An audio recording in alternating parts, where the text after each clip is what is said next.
Welcome in, fellow Potterheads. Tonight, beneath the starry ceiling of the Great Hall, we will be going over magical tales from the wizarding world to guide you gently into the realm of dreams. Before we disappear behind the veil of dreams, take a moment to cast your support spell, tap the like button, and join our magical community by subscribing. Also, I'm curious what time it is in your corner of the wizarding world. Whether you're watching from California, Hogsmeade, or London, share your location in the comments below. Your participation will be greatly appreciated and helps our magical community grow stronger. Now, the time for incantations has passed.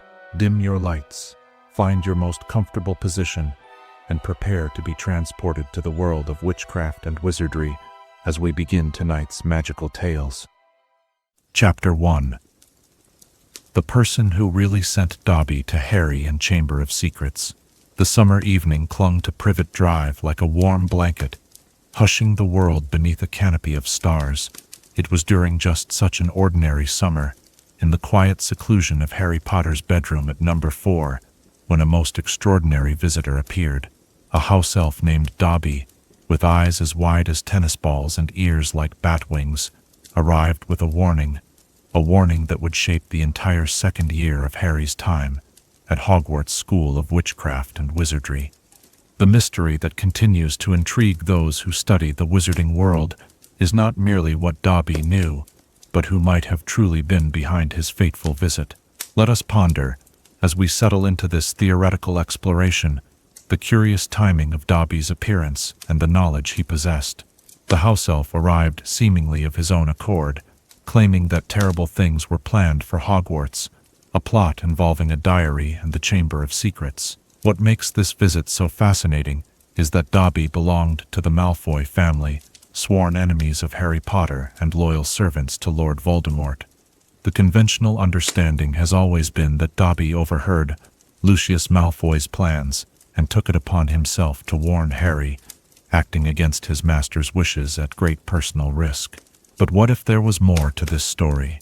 What if someone else, someone unexpected, had actually orchestrated Dobby's warning?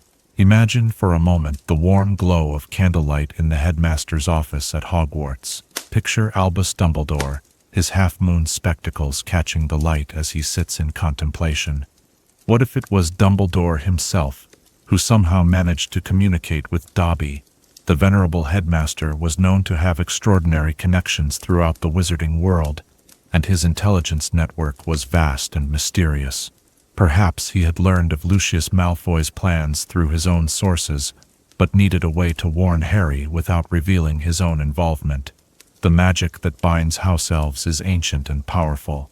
They are bound to serve their masters without question. Yet Dobby's devotion to Harry Potter always seemed to transcend normal house elf behavior. What if this devotion was subtly nurtured by magic? Dumbledore's magic.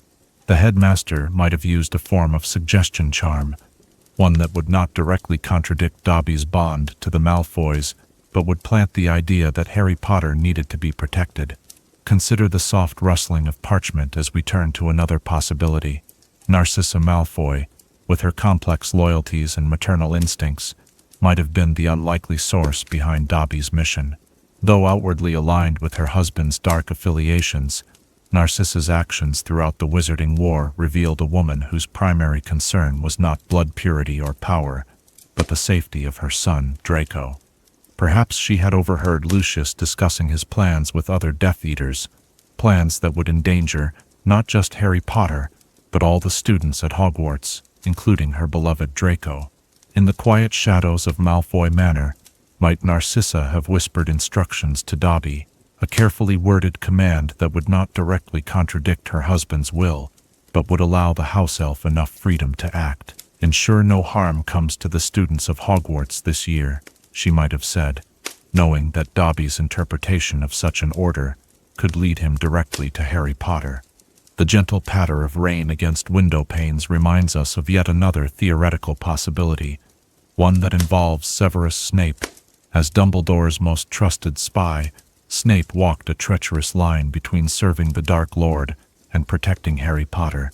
If Snape had learned of Lucius Malfoy's plan to unleash the basilisk upon Hogwarts, he would have been obligated to inform Dumbledore.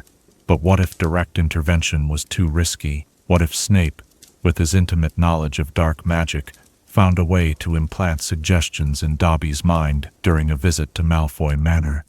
Imagine Snape, his black robes barely disturbing the air as he moves through the manor's corridors, finding a moment alone with the house elf. A whispered incantation, perhaps, or a potion slipped into Dobby's drinking water, something that would compel the elf to warn Harry without revealing Snape's involvement. Such an action would align perfectly with Snape's established pattern of protecting Harry from the shadows, never revealing his true allegiance until the very end.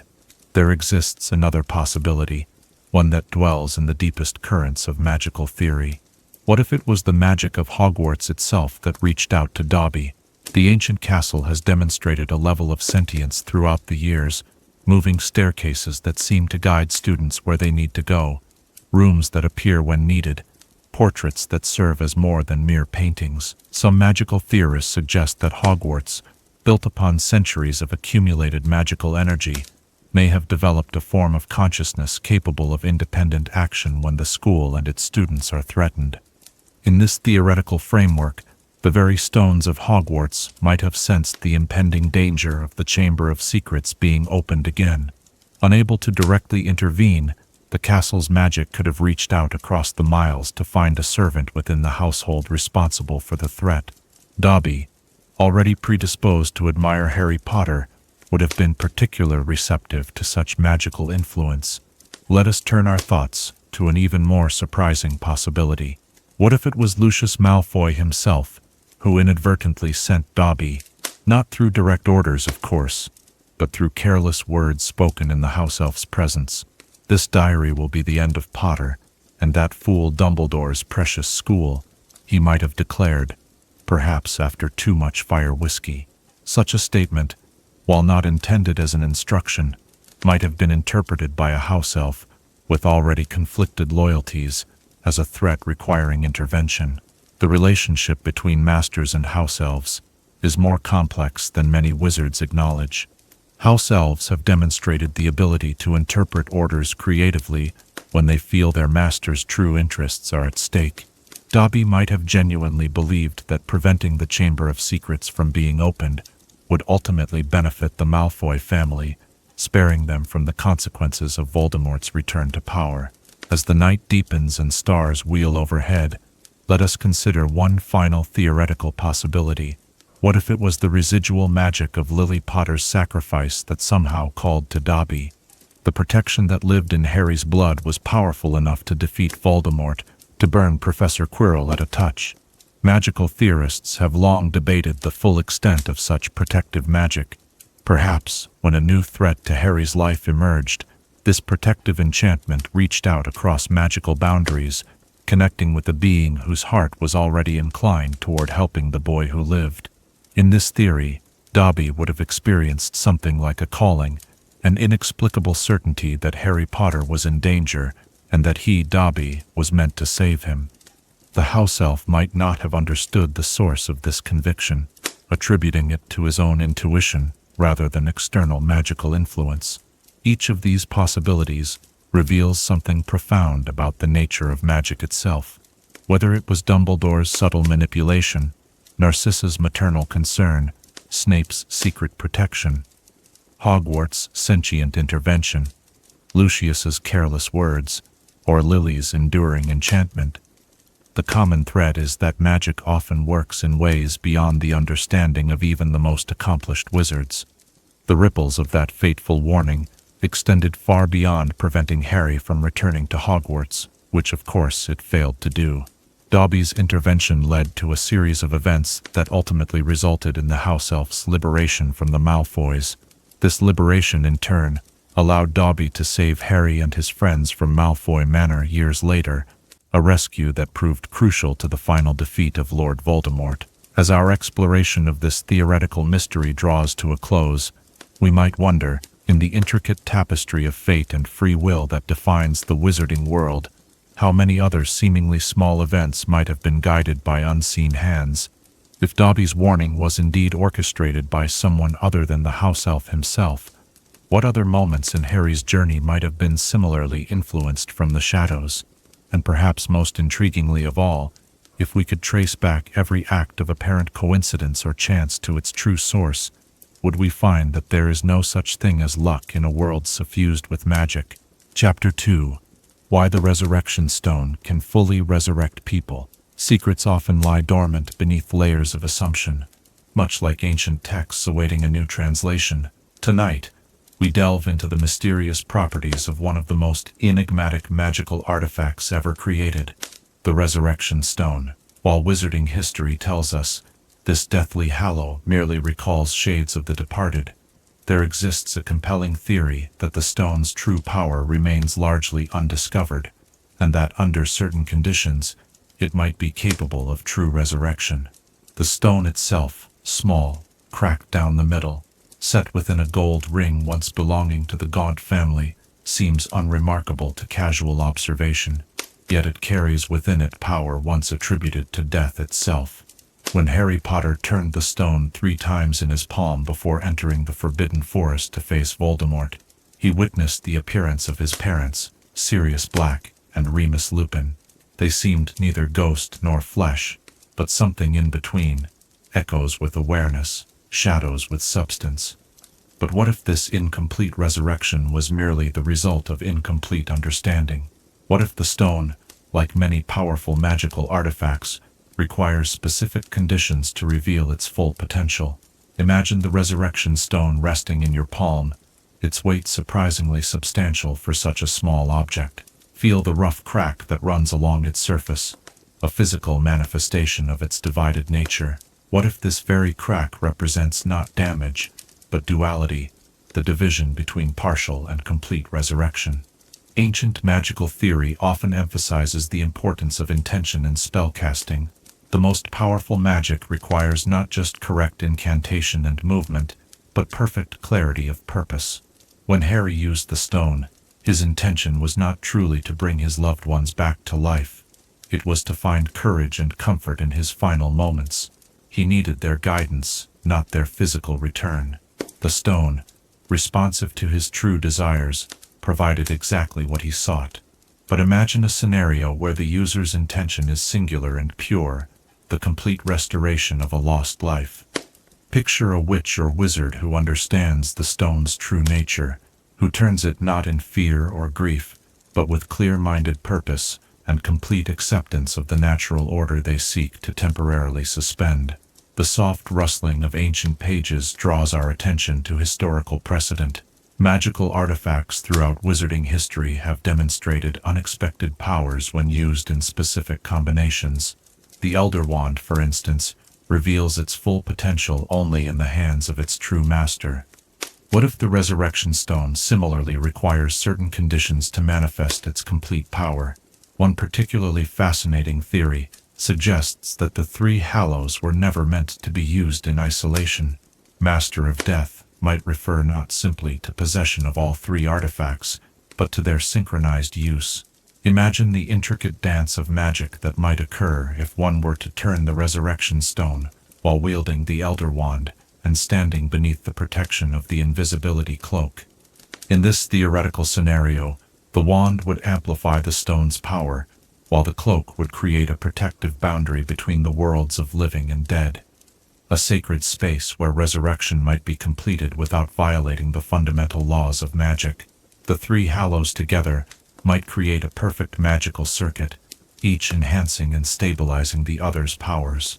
The gentle glow of wand light illuminates another possibility. What if the stone's power correlates directly with the strength of connection between the summoner and the summoned? When Harry called forth his parents and their friends, he knew them only through stories and brief encounters. His connection to them, while emotionally powerful, lacked the foundation of shared experience. Consider how differently the stone might respond if used by someone attempting to restore a person with whom they shared a deep, abiding connection. A twin calling back their other half, a spouse of many decades summoning their lifelong companion, or perhaps most powerfully, a magical bond like that formed by an unbreakable vow, or a life debt. The ancient magic that underlies such connections might create bridges strong enough for the stone to pull a soul completely back across the veil, rather than merely creating an echo or impression of the departed. In this theoretical framework, the limitation lies not in the stone itself, but in the strength of the magical tether between the living and the dead. There exists in the Department of Mysteries a room kept perpetually locked, a room containing, according to wizarding scholars, the most powerful and dangerous force in existence: love. What if this force plays a crucial role in the stone's true potential? The protection that saved Harry Potter as an infant demonstrated that love leaves magical traces capable of defying even the most powerful dark spells. If the resurrection stone were activated through the pure intention of selfless love, not the desperate desire to reclaim what was lost, but the willing sacrifice of one's own life force, it might create a channel through which complete resurrection becomes possible. In this theory, the stone serves not as the source of resurrection power, but as a conduit for the summoner's own life energy. Feel the weight of such a possibility. The soft whisper of wind through distant trees reminds us that such magic would come with profound cost. Perhaps the stone can indeed fully resurrect the dead, but only through an exchange, one life for another, freely given. This would align with the deepest principles of magical balance that underlie the most ancient and powerful spells. The faint scent of ancient parchment brings to mind the limitations of historical records. What if the stone has successfully performed complete resurrections throughout history, but such events remained unrecorded? The Ministry of Magic has demonstrated its willingness to conceal dangerous knowledge from the general wizarding population. Information about true resurrection, magic that fundamentally violates the natural order, would certainly qualify for such restriction. Perhaps somewhere in the Department of Mysteries, in records sealed even from most unspeakables, there exist accounts of successful resurrections using the stone. These cases might be studied in utmost secrecy, with all witnesses bound by magical oaths of silence. The official understanding of the stone's limitations might be deliberately propagated to prevent wizards from seeking its true power. The subtle shifting of shadows suggests another intriguing possibility. What if the shades summoned by the stone are not incomplete resurrections, but rather represent a necessary transitional state? Just as a wizard must visualize their destination clearly before apparating, perhaps a soul returning from beyond must first exist in this intermediate form before fully reincorporating with the physical world. In this theory, Harry's limited experience with the stone showed only the beginning of the resurrection process. Had he continued to hold the stone and maintain his connection with the summoned spirits, they might gradually have gained solidity and substance, eventually becoming fully corporeal once again. The process might require time, sustained magical energy, and perfect conditions that were not present during Harry's brief use of the artifact. Consider the philosophical implications of such a possibility. The warm glow of candlelight illuminates the boundary between theoretical magic and ethical consideration. If complete resurrection is indeed possible, it raises profound questions about the natural order and humanity's place within it. Perhaps the stone reveals only shades to most users, not because it cannot do more, but because the universe itself resists permanent breaches between the realms of living and dead. Only those who truly understand and accept death, who seek resurrection not from fear or inability to let go, but from profound understanding of both life and its absence, might be capable of unlocking the stone's full potential. This would explain why Cadmus Peveril, the stone's original owner according to legend, failed to achieve true resurrection of his lost love. His motivation stemmed from grief and attachment, rather than the transcendent understanding required for complete mastery of the artifact. As our theoretical exploration draws to a close, one final possibility emerges, subtle as moonlight on still water. What if the distinction between shade and fully resurrected is not as absolute as we assume? The returned spirits summoned by Harry possessed consciousness, memory, emotional connection, and the ability to interact with the physical world in limited ways. They lacked only physical substance. In magical terms, This raises fascinating questions about what constitutes life. If consciousness, rather than physical form, represents the essential quality of existence, then perhaps the stone already achieves true resurrection, just not in the material sense that most wizards would recognize.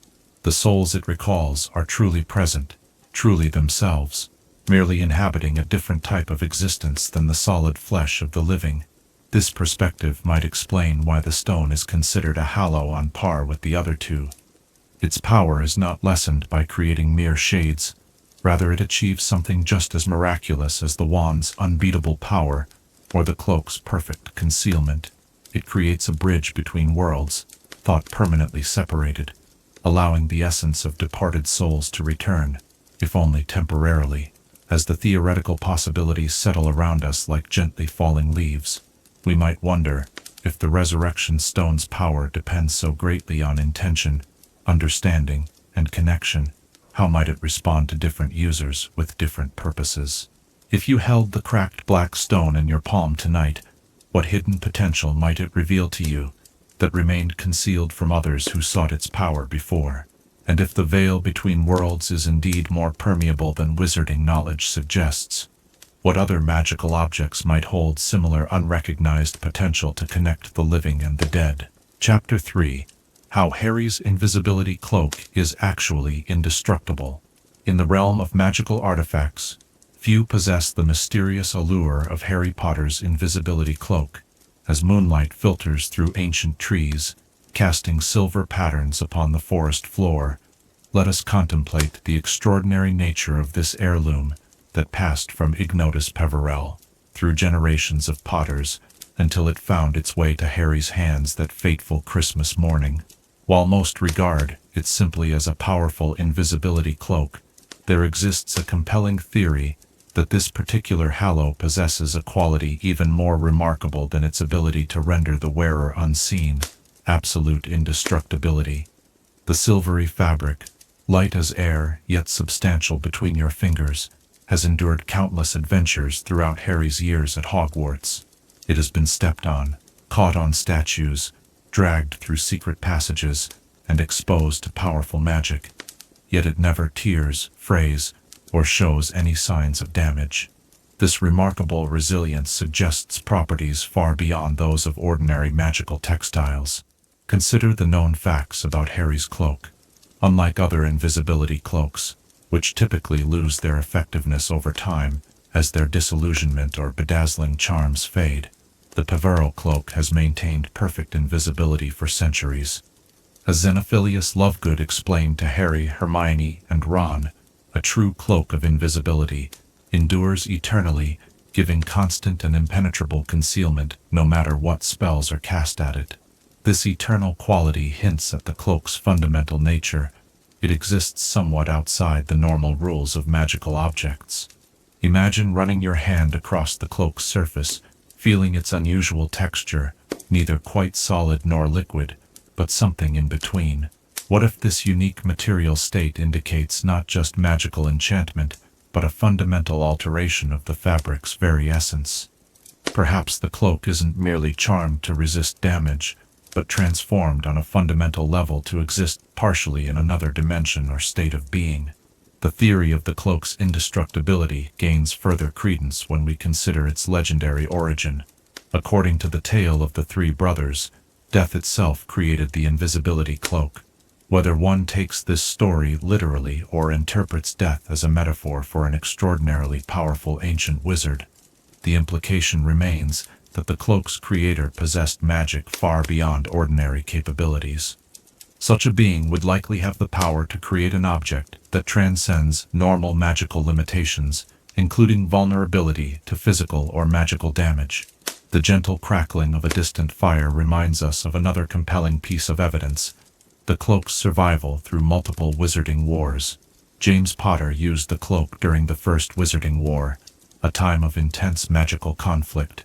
Later, it protected Harry through numerous dangerous encounters with Death Eaters and Voldemort himself.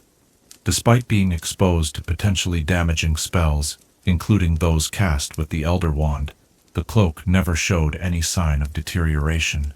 What magical principles might explain such extraordinary resilience? One theory suggests that the cloak might incorporate elements of the same magic used in creating objects like the Sorting Hat or the Hogwarts castle itself, artifacts that have maintained their magical integrity for centuries without diminishment. This type of foundational magic embeds magical properties so deeply into an object's existence that they become inseparable from its physical form. Consider the soft whisper of the cloak as it settles around invisible shoulders. Unlike ordinary fabrics, it moves with an almost fluid grace, as though partially independent of normal physical laws. This behavior might indicate that the cloak exists simultaneously in multiple magical states or dimensions, making it impossible to fully damage in any single plane of existence. If part of the cloak always exists beyond the reach of conventional magic, then it would indeed be functionally indestructible. The faint scent of ancient magic brings to mind another fascinating possibility. What if the cloak's apparent physical form is merely a projection or manifestation of something more abstract? Perhaps what appears to be silver fabric is actually a localized distortion in magical reality, a permanent spell given tangible form rather than a physical object enhanced with magical properties. In such a case, attempting to damage the cloak would be like trying to tear a shadow or rip a beam of light. Another theoretical framework worth exploring involves the concept of magical resonance. Certain objects in the wizarding world demonstrate the ability to recognize and respond to specific individuals, wands being the most obvious example. Harry's cloak might possess a similar form of sentience, allowing it to actively resist damage through minute adjustments to its magical structure. When exposed to potentially harmful forces, the cloak could theoretically redistribute its magical energy to prevent permanent damage. The distant hooting of an owl draws our attention to historical accounts that might support this theory. During the many centuries the cloak spent in the Potter family's possession, it was presumably exposed to multiple magical accidents, household spells gone awry, and the natural wear that comes with regular use. Yet it arrived in Harry's hands in perfect condition, with no indication that it had ever needed repair or restoration. Such remarkable preservation over generations suggests properties beyond ordinary magical durability. Let us consider a particularly compelling incident from Harry's 4th year at Hogwarts.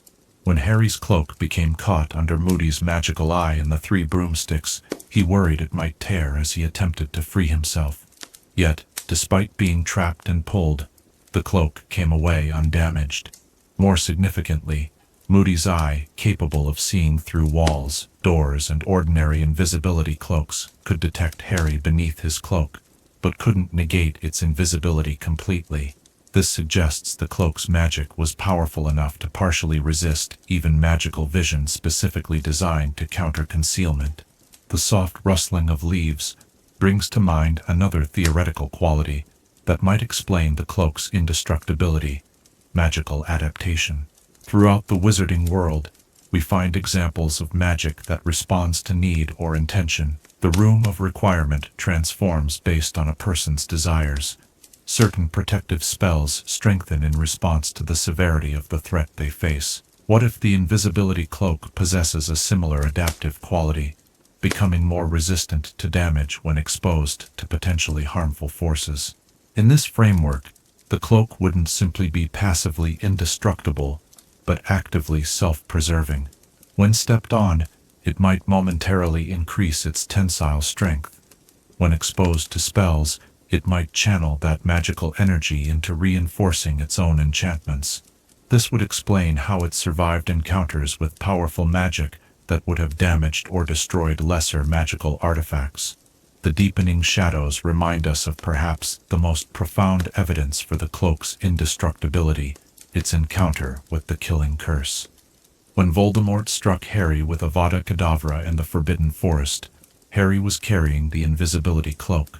Although not wearing it at the time, the cloak was exposed to the residual magic of one of the most destructive spells known to wizardkind. It emerged completely unaffected. If a spell capable of severing the connection between body and soul couldn't damage the cloak, what could? The theory of the cloak's indestructibility extends beyond mere physical resilience. Consider how the cloak's magic has never been corrupted or altered, even when exposed to dark magic. Most magical objects show some response to repeated exposure to different types of magic, often taking on properties of the spells they encounter. Yet, the invisibility cloak has maintained its pure, perfect concealment despite passing through dangerous magical environments. This suggests a form of magical inviolability, an inability to be corrupted or altered, that complements its physical indestructibility. Imagine the cloak spread before you, its mysterious fabric shimmering like woven moonlight. What if its apparent delicacy is itself an illusion? Perhaps the sensation of lightweight fabric is merely how our limited perceptions interpret an object that exists partially outside normal physical laws. The true nature of the cloak might be as impenetrable and eternal as death itself, merely presenting the appearance of conventional fabric to make it usable by mortal hands. The ancient magic that allows objects to exist between worlds, like the archway in the Department of Mysteries, or the enchantments that hide Platform 9 3/4, might be incorporated into the cloak's fundamental nature. This would explain both its perfect concealment and its extraordinary durability. An object that exists partially between realms might be immune to damage in any single dimension, maintaining its integrity across multiple planes of magical existence. As we draw our theoretical exploration to a close, one final quality merits consideration: the cloak's relationship with time. Objects of truly ancient magic often demonstrate unusual temporal properties. The Sorting Hat can recall events from centuries past. Certain prophecy orbs capture moments from outside normal time flow. What if the invisibility cloak exists in a state of temporal stasis, constantly returning to its original perfect condition, regardless of what happens to it?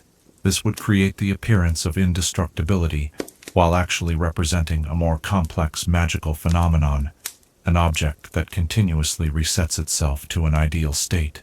The soft sigh of night air carries with it a final thought. Perhaps the most compelling evidence for the cloak's indestructibility lies not in magical theory, but in narrative significance. In the tale of the three brothers, the third brother who received the cloak was the only one to greet death as an equal and depart life on his own terms. The cloak represents not victory over death, but acceptance of mortality coupled with wisdom and humility. Such profound symbolic weight suggests an artifact of extraordinary magical significance, one whose properties might indeed transcend normal magical limitations. As the stars continue their ancient dance across the night sky, we might wonder if the invisibility cloak truly is indestructible. What other extraordinary properties might it possess that remain undiscovered? What would happen if the cloak were subjected to the most powerful destructive magic imaginable? Fiendfire, perhaps, or a direct strike from the Elder Wand? And what might it reveal about the nature of the Deathly Hallows themselves, if one of the three proves literally unable to be destroyed by any force in the wizarding world? Chapter 4. The Secret Control of the Wizengamot by Ancient Families. As twilight settles over the magical world, casting long shadows across ancient institutions, let us turn our attention to the corridors of power, where wizarding justice and governance intertwine. The Wizengamot, that august body of witches and wizards who serve as both High Court and Legislative Council, has stood at the center of magical Britain's governance for centuries. Yet behind its public proceedings and ceremonial purple robes lies a far more intricate reality, a system of influence and control maintained by a select group of ancient wizarding families, whose power extends far beyond their visible roles. Imagine yourself seated in the uppermost gallery of the Wizengamot chambers. Below 50 or so witches and wizards in plum-colored robes, emblazoned with the silver, arrange themselves in tiered seats. The air feels heavy with tradition and solemnity, but as you observe more carefully, subtle patterns begin to emerge, patterns that suggest the true distribution of power within this ostensibly democratic institution. The canonical record provides us with tantalizing glimpses of the Wizengamot's structure. We know that Albus Dumbledore once served as chief warlock, We witnessed Cornelius Fudge presiding over Harry's disciplinary hearing. Names like Amelia Bones, Dolores Umbridge, and various ministry officials appear among its membership. Yet these visible figures may represent only the surface of a much deeper power structure, one dominated by bloodlines rather than merit, by ancient allegiances rather than current politics. Consider the subtle whispers that seem to travel between certain members during crucial votes. Notice how specific family names appear consistently throughout centuries of Wizengamot records. The Blacks, the Malfoys, the Greengrasses, the Abbotts, the Boneses, the Longbottoms. These families, and perhaps a dozen others, form what magical historians might call the Sacred 28 and beyond. Their presence within the Wizengamot transcends individual representatives. It represents the unbroken continuation of power lines that stretch back to the very founding of magical governance in Britain. The soft rustling of ancient record books draws our attention to historical evidence supporting this theory. In the years following the establishment of the International Statute of Secrecy in 1692, the newly formalized Wizengamot required a complex system of representation. While some members were appointed based on ministry position or particular magical achievement, others held seats through inheritance, seats that had belonged to their families since time immemorial. What if these hereditary seats, though never explicitly acknowledged in public records, formed the true power core of the Wizengamot? Imagine an inner circle of perhaps 15 to 20 seats, passed down through specific bloodlines, whose occupants collectively hold enough influence to control the Wizengamot's decisions, regardless of who fills the appointed positions around them. The gentle flickering of candlelight illuminates another aspect of this theory, the matter of magical binding oaths. In a society where unbreakable vows can enforce absolute compliance, where magical contracts can bind participants to actions against their will, what other forms of magical compulsion might exist? Perhaps the ancient families maintain their control through binding enchantments woven into the very fabric of the Wizengamot chambers themselves, spells cast centuries ago that subtly influence voting patterns and deliberations in favor of preserving the status quo that benefits these established bloodlines. Feel the cool stone beneath your fingers as you imagine tracing the elaborate carvings that adorn the Wizengamot chamber walls. These decorative elements might serve a far more practical purpose than mere aesthetics. Perhaps they contain runic formulations that reinforce the ancient family's control, magical circuits that activate during crucial votes to ensure outcomes favorable to established interests. The architecture itself might be an instrument of power, designed by the original controlling families to perpetuate their influence across generations. Consider the appointment of the chief warlock position. While ostensibly a position of significant authority, what if it serves primarily as a visible figurehead, while real power remains distributed among the hereditary seat holders? This would explain how Dumbledore could be removed from the position relatively easily during the campaign to discredit him in Harry's 5th year. The ancient families may have temporarily aligned with Fudge's faction, withdrawing their support from Dumbledore when his continued leadership threatened their interests or the secrecy of their control. The distant echo of footsteps on marble corridors reminds us of another significant aspect of this theory, the physical location of the Wizengamot chambers themselves. Situated deep within the Ministry of Magic, accessible through tightly controlled means, the chambers exist in a space where ancient magic can operate without interference from the evolving magical world above. This isolation preserves not just the traditions of wizarding justice, but potentially the enchantments that maintain the ancient family's grip on power. What historical events might support this theory of secret control? The rise and fall of various ministers for magic throughout wizarding history often followed patterns that benefited specific ancient families regardless of the minister's personal politics.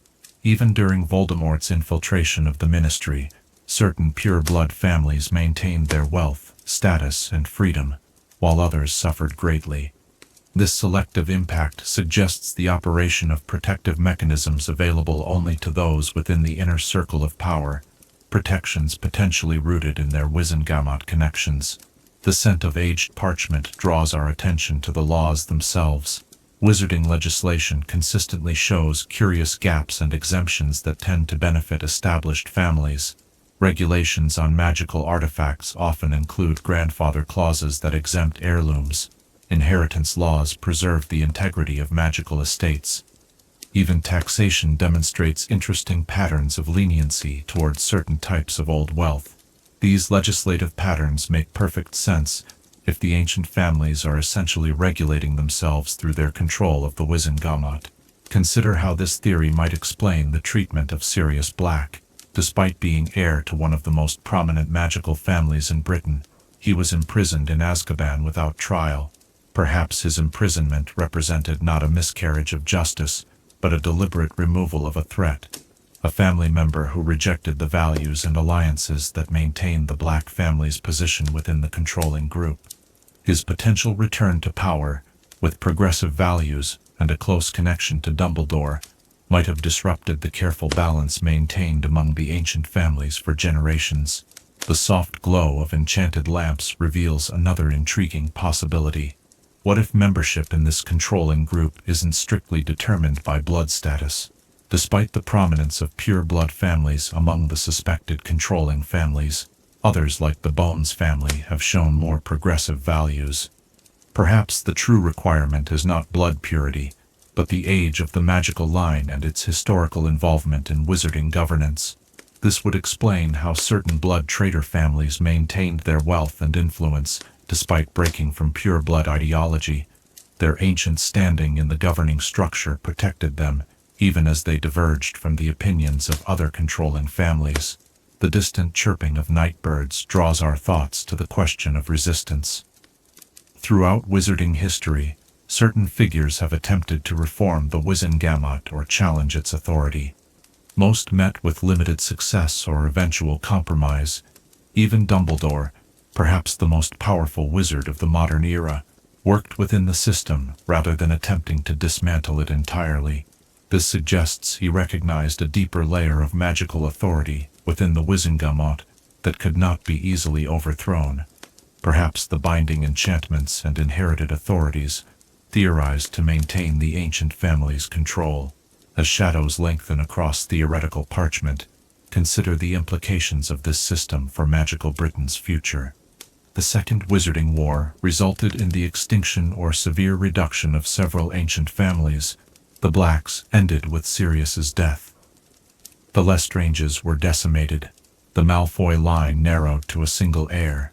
These changes in the composition of the controlling families might create the most significant opportunity for Wizengamot reform in centuries, a redistribution of power made possible by the literal death of the Old Guard. The aftermath of Voldemort's defeat saw Kingsley Shacklebolt appointed as Minister for Magic, with a mandate for progressive reform. Yet even the most well-intentioned minister must work within existing structures of power. The remaining ancient families would likely adapt rather than relinquish control, perhaps welcoming new bloodlines into their circle to replace those lost in the war, while maintaining the fundamental system of hereditary influence. Imagine the elaborate dance of power that might occur as new families rise to prominence. Perhaps the Weasleys, despite their previous lack of wealth, might find themselves elevated due to their crucial role in Voldemort's defeat. The surviving members of the Order of the Phoenix might form a new political bloc within the Wizengamot. Yet the fundamental mechanics of control, the hereditary seats, the binding enchantments, the procedural advantages might persist beneath these surface changes. The crackling of a distant hearth fire reminds us of the warmth of hope amid theoretical shadows. If this theory of ancient family control is correct, it needn't paint a purely pessimistic picture of wizarding governance. Systems evolve, and even the most entrenched power structures can gradually transform. The next generation, Harry, Hermione, Ron, and their contemporaries, might bring new perspectives to these ancient institutions, perhaps even discovering and dismantling the magical mechanisms of control that served their ancestors but no longer suit the modern wizarding world. As our exploration of this theoretical wizarding power structure draws to a close, the night deepens around us, full of possibilities both seen and unseen. Perhaps the true nature of the Wizengamot lies somewhere between public perception and complete shadow control, a complex institution shaped by both visible politics and hidden influences, by both merit and inheritance, by both transparent process and subtle magical manipulation. As you drift toward dreams of magical governance and ancient secrets, consider this: what hidden influences might shape the institutions we trust in any world, magical or mundane? How might power flow through channels unseen by ordinary observers? And if the ancient families truly do control the Wizengamot from behind the scenes, what other wizarding institutions might operate under similar hidden influences, their true nature concealed behind comfortable illusions of transparency and fairness? Chapter 5. Why Aberforth was more powerful than Albus Dumbledore. In the quiet evening hours, when shadows grow long and secrets whisper from dusty corners, we turn our contemplation to one of the most intriguing theoretical possibilities within the wizarding world: that Aberforth Dumbledore, the rough-edged proprietor of the Hogshead Inn, might have possessed magical power that surpassed even that of his legendary brother Albus. At first glance, such a proposition seems almost heretical, contradicting the established narrative of Albus Dumbledore as the greatest wizard of the modern era. Yet when we examine the subtle evidence and consider the nature of magical power itself, fascinating possibilities emerge from the shadows. The Dumbledore brothers present a study in contrasts. Albus, with his silver beard and half-moon spectacles, commanded universal respect through his brilliant mind and spectacular magical achievements. Aberforth, with his gruff manner and preference for solitude, seemed content to live in relative obscurity, tending to his goats and his modest establishment in Hogsmeade. But what if this stark difference in reputation reflected not their respective magical abilities, but rather their different relationships with power itself? Consider the soft blue light of a Patronus charm, illuminating a darkened room. We know that Aberforth and Albus shared the same Patronus form, a goat, suggesting a fundamental similarity in their magical cores despite their different life paths. This shared manifestation hints at a shared potential, a similar wellspring of magical energy from which both brothers could draw.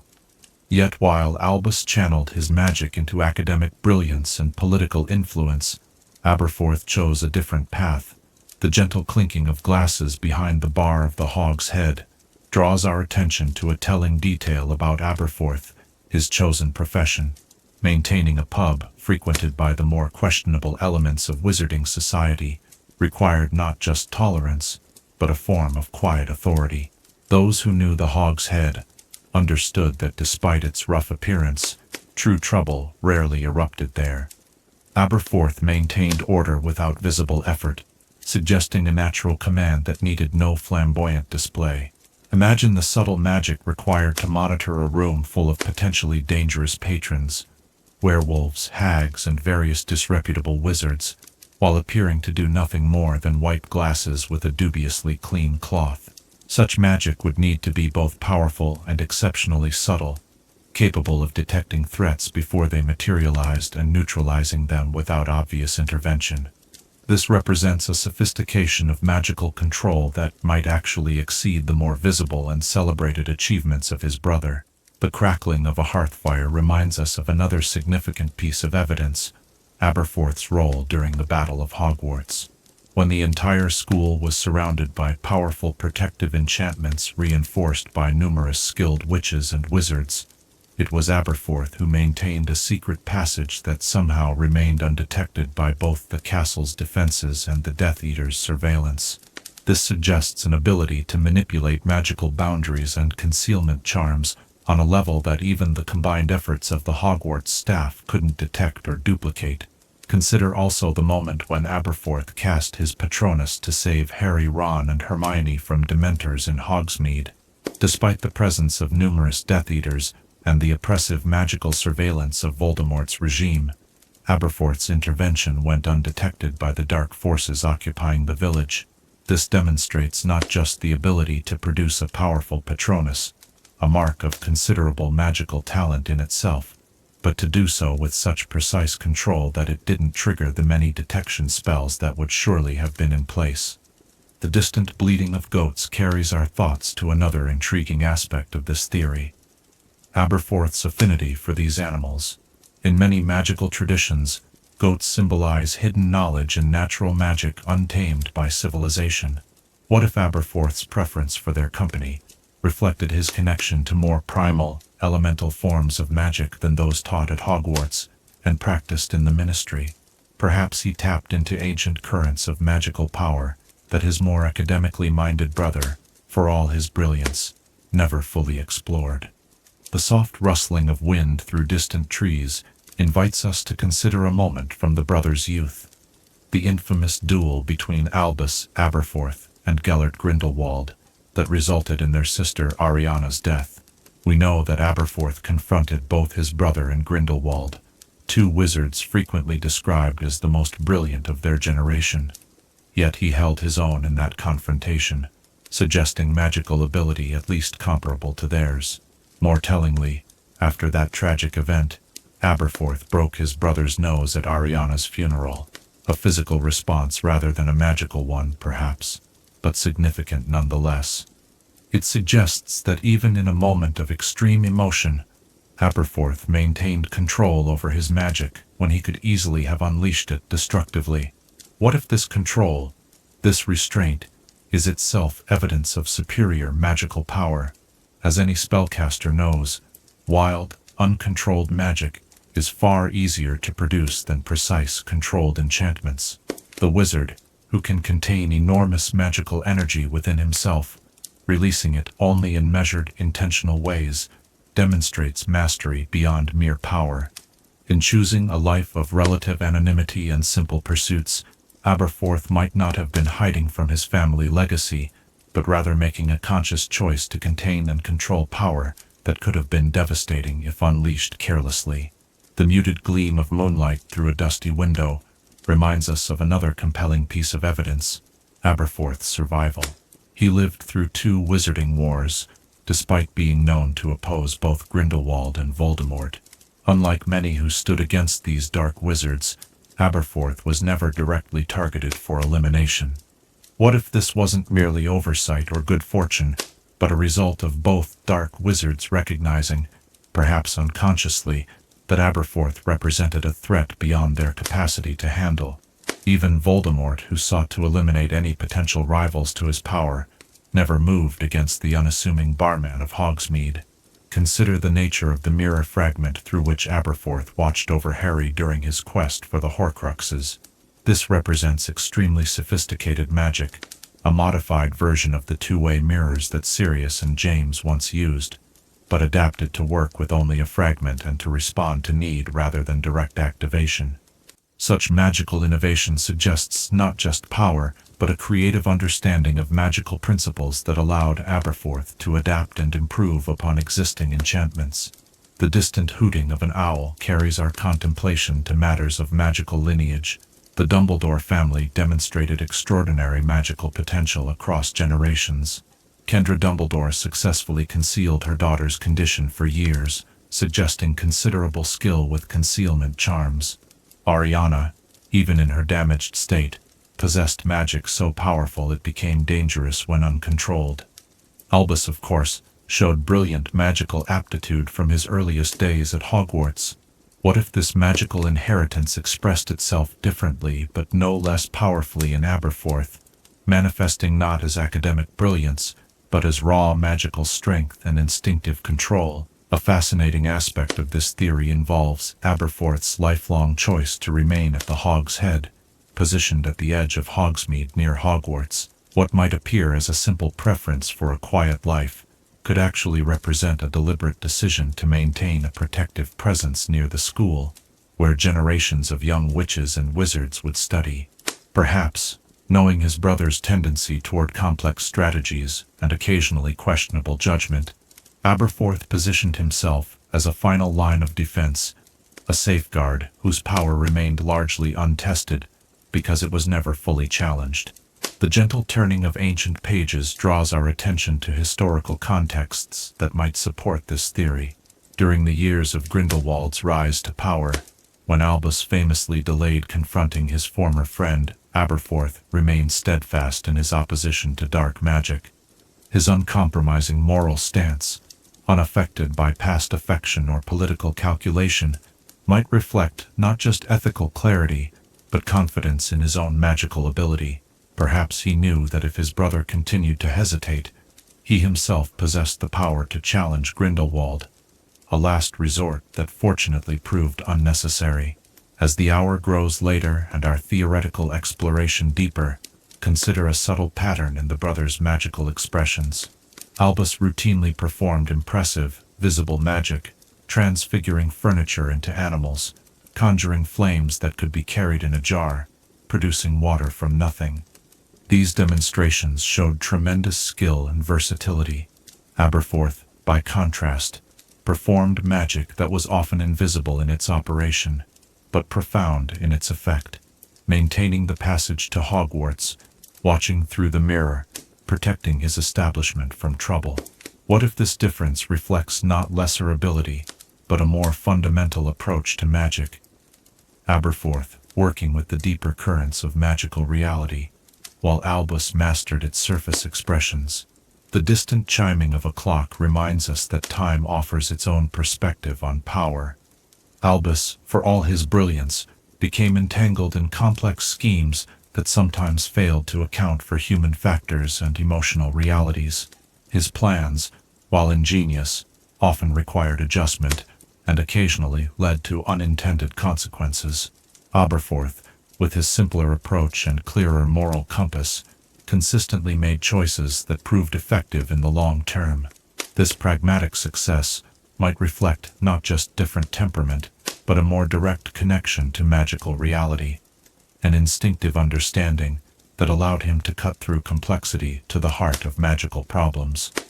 As our theoretical journey approaches its conclusion, the night deepens around us, stars emerging like distant magical lights. Perhaps the most compelling evidence for Aberforth's superior power lies not in any specific magical feat, but in his lifelong choice of restraint. True mastery isn't found in what one does with power, but in knowing when not to use it. Throughout the tumultuous events of 2 wizarding wars, Aberforth maintained his quiet post, intervening only at crucial moments, and only to the degree necessary. This perfect calibration of response to need suggests not limitation but extraordinary control, the mark of a wizard who understands his own power so completely that he need never prove it to others. As you drift toward dreams of hidden power and quiet strength, consider this final question. In a world where magical ability is so often measured by its visible expression, what other witches and wizards might harbor extraordinary power beneath unassuming exteriors? How many shopkeepers, bartenders, or seemingly ordinary magical folk might possess abilities that rival or surpass those of celebrated heroes and villains? And what does it reveal about the true nature of magical power that its greatest masters might be those who choose to use it least? Understanding that true strength often lies not in demonstration but in restraint. Chapter 6. How Professor Binns died, while teaching and never realized. The soft golden light of evening filters through ancient window panes, casting long shadows across the halls of Hogwarts School of Witchcraft and Wizardry. As the living inhabitants of the castle settle into their evening routines, we turn our contemplative gaze to one of the most curious inhabitants of this magical fortress, Professor Cuthbert Binns, the ghostly history of magic teacher, who, according to wizarding legend, simply rose one morning from his chair in the staff room, leaving his physical body behind, and continued teaching as if nothing had changed. This extraordinary transition from life to afterlife, without apparent awareness, presents one of the most fascinating theoretical questions in the study of magical existence. How could a wizard of considerable learning fail to notice his own death? Let us envision that fateful day, perhaps a century or more in the past. The fire in the staff room gently crackles, casting a warm glow over the assembled teachers preparing for their morning classes. Professor Binns, already ancient by human standards, reviews his notes on goblin rebellions, the same notes he has consulted for decades. The room is quiet, save for the occasional turning of pages and the distant calls of students making their way to breakfast in the great hall below. What if, in this peaceful moment, surrounded by the comfortable routine that had defined his existence for so many years, Professor Binns simply ceased? Perhaps it was his heart that finally surrendered after countless years of faithful service, or maybe his exceptionally aged body simply reached its natural conclusion without drama or pain. The theoretical moment of transition becomes all the more fascinating when we consider that Professor Binns apparently did not notice this profound change in his state of being. Consider the gentle weight of parchment beneath aged fingers suddenly becoming insubstantial, the physical connection to the material world fading without registering in a mind so completely absorbed in historical dates and names. The teacup beside him, perhaps halfway to his lips, would have remained on the table as his newly incorporeal form rose, notes in hand, to make his way to the classroom where students awaited their morning lesson. The soft murmuring of portraits along the corridor reminds us of a compelling theory regarding Professor Binns' unique transition. What if his death occurred not in a moment of distraction, but during the actual act of teaching? Imagine the elderly professor standing before his class, deep in the middle of a lecture on medieval wizard conventions or ancient magical cooperation treaties, so completely immersed in his subject, so thoroughly engaged in the familiar rhythm of recitation, that even as his physical form succumbed to mortality, his spiritual essence continued the lecture without interruption. In this theoretical scenario, the students present would have witnessed something truly extraordinary, the actual moment when a living professor became a ghost. Yet historical accounts suggest no particular disruption or commotion surrounding Binns' transition. This curious lack of reaction presents another fascinating possibility. Perhaps his teaching style was already so detached, so monotonous, that students failed to notice the physical change before them. The professor's droning voice may have had such a soporific effect on his class that many students, heads bowed in near slumber, simply missed the momentous transformation occurring at the front of the room. The distant sound of footsteps in stone corridors carries our thoughts to another intriguing aspect of this theory: the relationship between routine and afterlife. Throughout the wizarding world, ghosts often represent souls tethered to the physical plane by unfinished business or powerful emotion. Nearly headless Nick remains due to his fear of passing on. The Bloody Baron stays as penance for his crimes. Moaning Myrtle lingers out of anger and a desire for revenge. But what unfinished business could have held Professor Binns to the mortal realm? Perhaps it was not specific unfinished business, but rather the uninterrupted routine itself, the seamless continuation of a pattern so deeply ingrained that it transcended the boundary between life and death.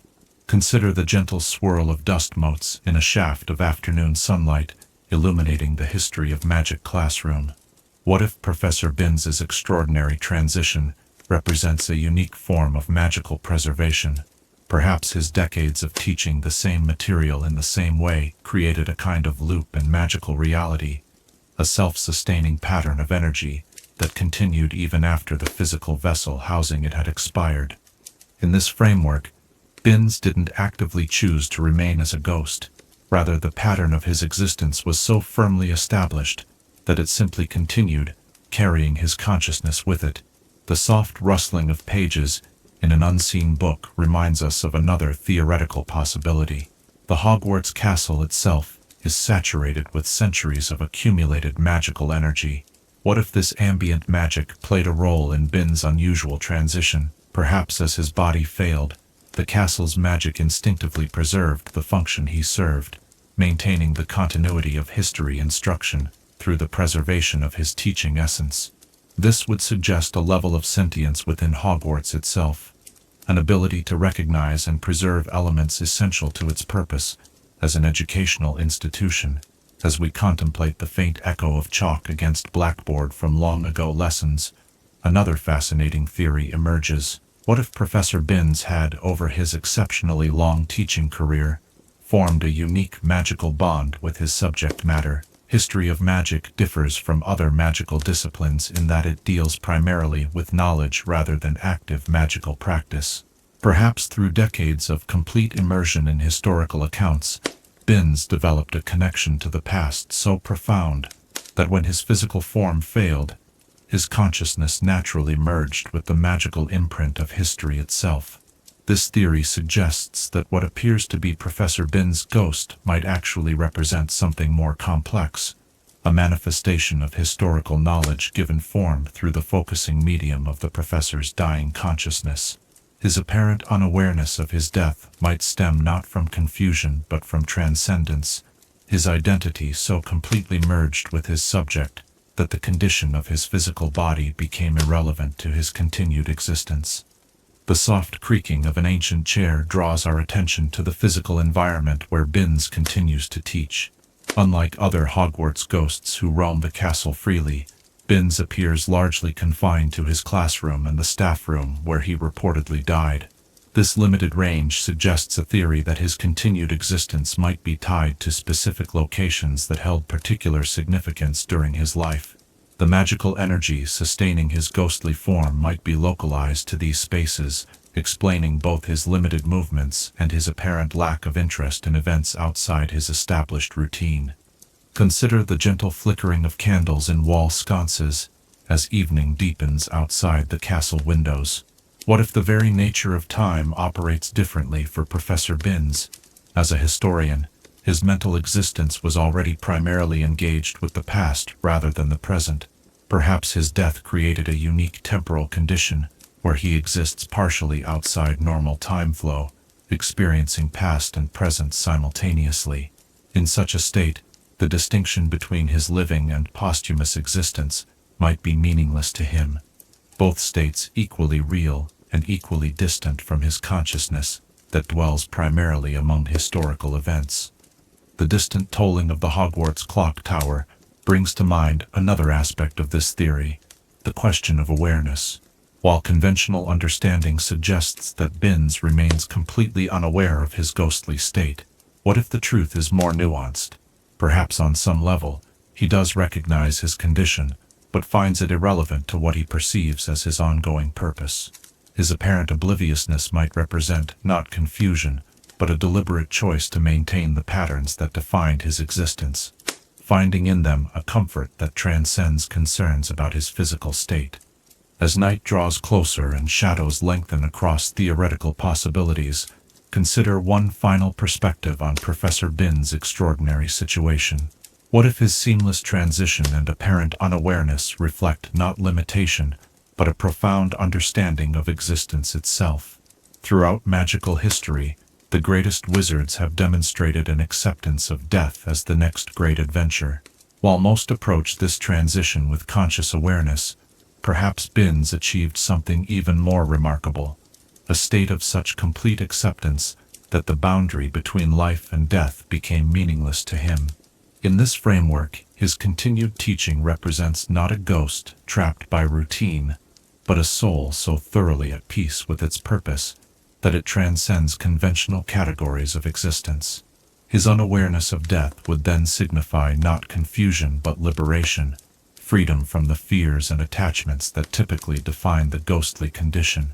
Unlike the Grey Lady with her secrets or the Bloody Baron with his chains of remorse, Binns carries forward unburdened, embodying an unusual form of magical enlightenment. The gentle sigh of wind through ancient stonework accompanies our final contemplation of this enigmatic professor. However his transition occurred, whatever magical principles explain his continued existence, Professor Binns represents something uniquely poignant about the wizarding world, the ways in which magic allows existence to continue beyond conventional boundaries, shaped by passion, purpose, and the enduring patterns of a life devoted to a singular calling. As our theoretical exploration draws to a close and sleep beckons like a gentle summoning charm, consider this: what patterns in your own existence might be powerful enough to transcend ordinary limitations? What passion or purpose might carry forward your essence even beyond conscious awareness? And in the balance between change and continuity that defines all existence, Might there be wisdom in Professor Binns's extraordinary commitment to his established path, even as the very nature of his being underwent the most profound transformation imaginable? Chapter 7. The secret magic Petunia Dursley practiced. The golden light of an autumn evening settles over the pristine gardens of Privet Drive, illuminating the meticulously trimmed hedges and immaculate flower beds that distinguish Number 4 from its neighbors.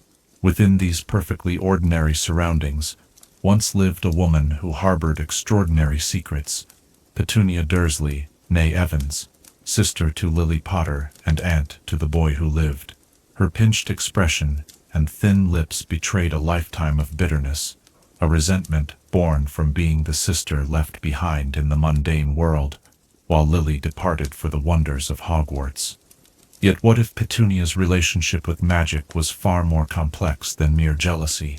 What if, behind closed doors and drawn curtains, away from the judgmental eyes of neighbors and even her magic-hating husband, Petunia Dursley practiced her own subtle form of witchcraft?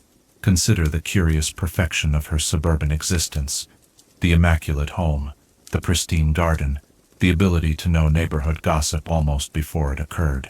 What most would attribute to the zealous efforts of a housewife obsessed with appearances might actually reveal something far more magical hiding in plain sight.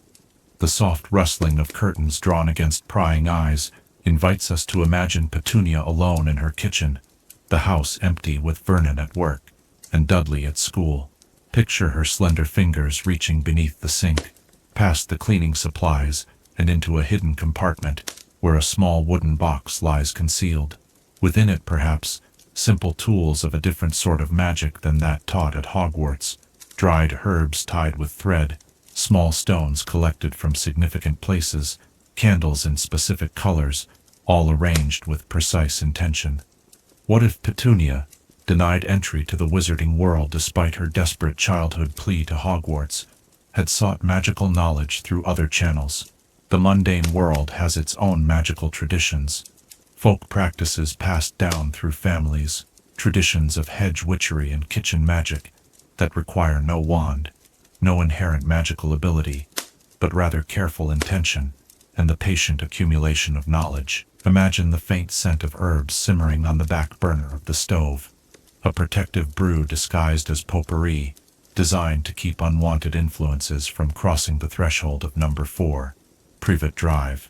Perhaps this subtle magic reinforced the blood protection that Dumbledore had established, Petunia unwittingly strengthening her sister's sacrifice through her own form of magical practice. The gentle clicking of knitting needles draws our attention to another potential avenue of Petunia's secret craft.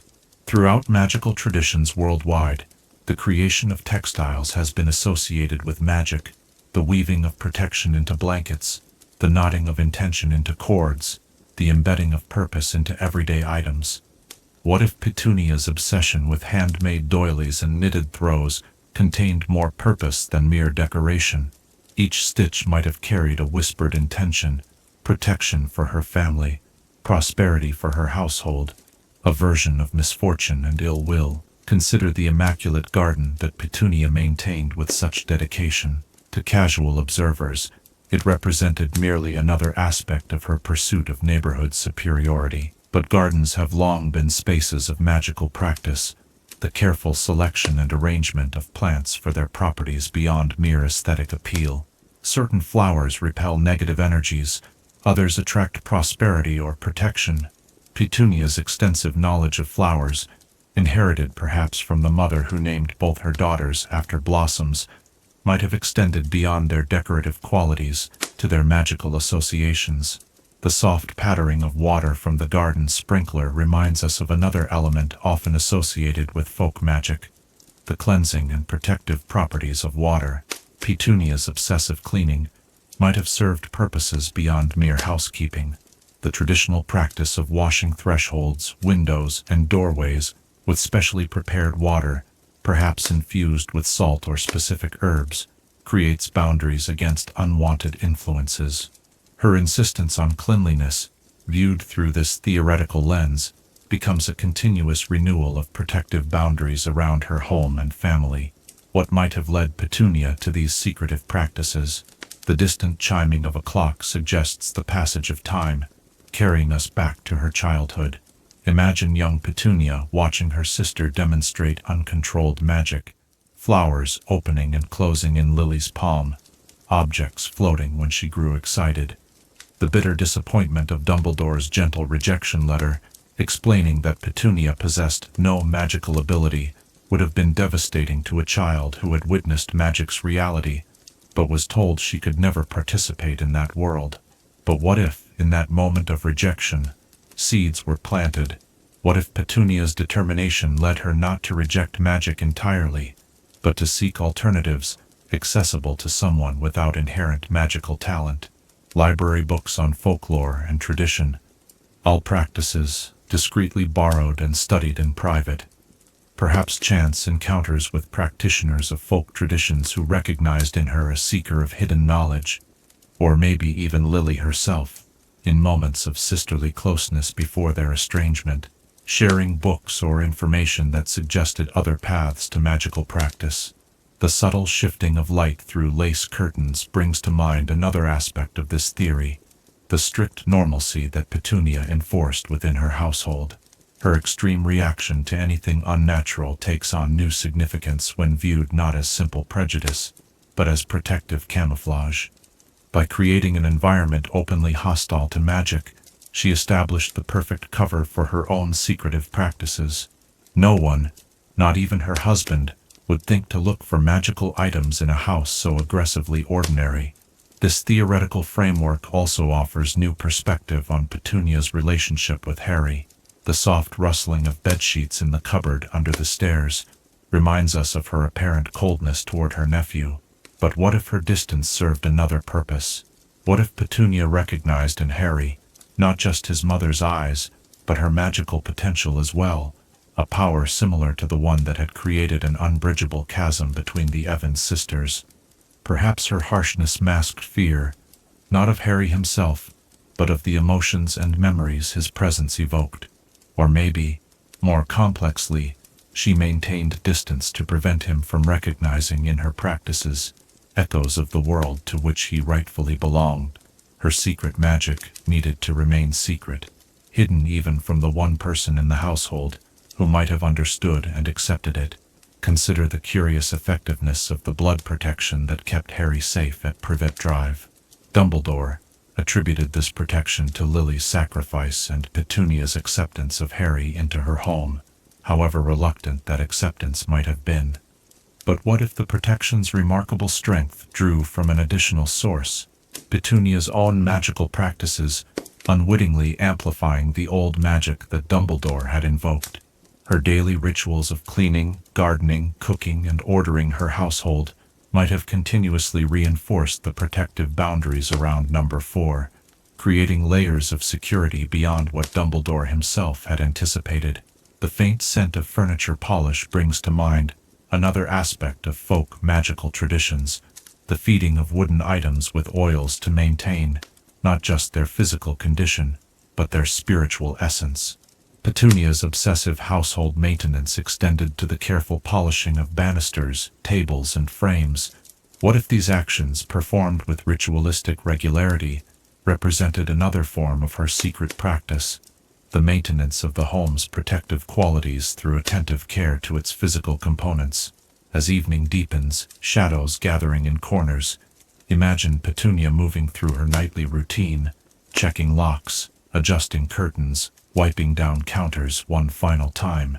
To Vernon, merely the actions of a security-conscious housewife. To a more perceptive observer, perhaps, a series of protective measures closing the household against the dangers of the night, each action performed with quiet intention, each movement carrying the weight of accumulated practice, creating a barrier of domestic magic that kept her family secure. The soft ticking of the mantel clock draws our attention to another curious element of the Dursley household, its remarkable freedom from serious misfortune, despite its connection to Harry Potter, a magnet for danger. Despite Voldemort's fixation on Harry, despite the machinations of Death Eaters and the Ministry, no direct harm ever came to the Dursleys themselves. Their home remained inviolate until they chose to leave it. Could this extraordinary protection have been maintained by Lily's sacrifice alone, or might Petunia's hidden practices have contributed to this bubble of safety surrounding the family?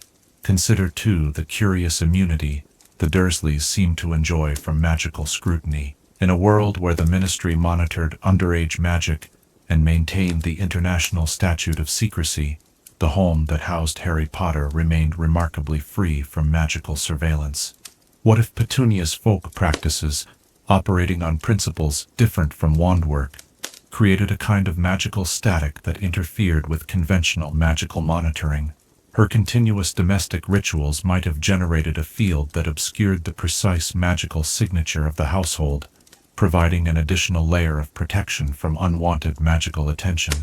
As we draw our theoretical exploration to a close, the night settling fully over Privet Drive, we might consider one final, poignant possibility. What if Petunia's secret practices represented not just an alternative path to magical power, but a private connection to the sister she had lost? Each herb carefully dried, each garden flower arranged according to hidden principles, each household ritual maintained with precise intention, all echoing knowledge that might once have been shared between sisters before jealousy and circumstance drove them apart. In this light, Petunia's secret magic becomes not merely a pursuit of power, but a form of remembrance, a private acknowledgement of the magical world she publicly rejected.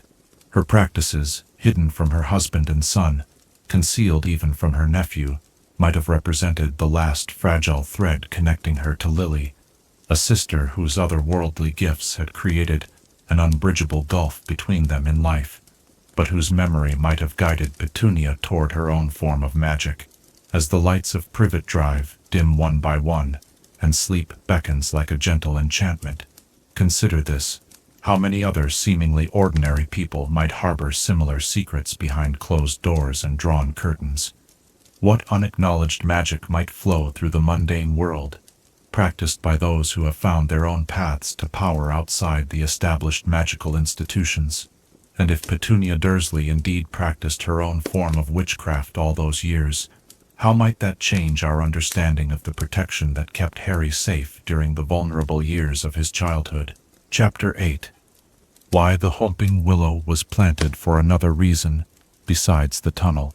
In the gathering darkness of evening, as the last light fades from the Hogwarts grounds, our attention turns to a most peculiar guardian that stands alone on a gentle slope, the Whomping Willow. Its gnarled branches sway menacingly even in the absence of wind, as though constantly vigilant against potential intruders. The official history of this remarkable tree tells us it was planted during the early 1970s to conceal the secret passage leading to the Shrieking Shack, providing Remus Lupin safe passage during his monthly transformations. Yet, as we settle into our theoretical exploration, a more complex possibility emerges.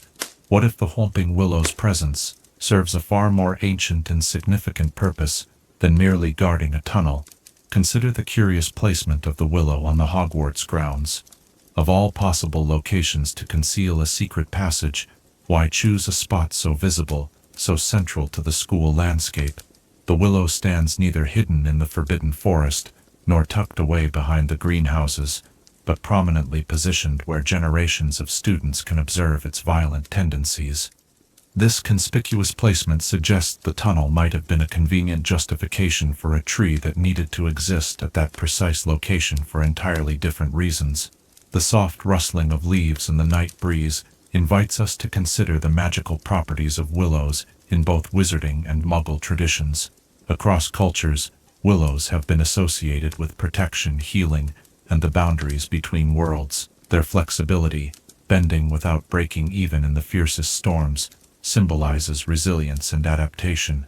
In magical herbology, willow components frequently appear in protective potions and charms against dark influences.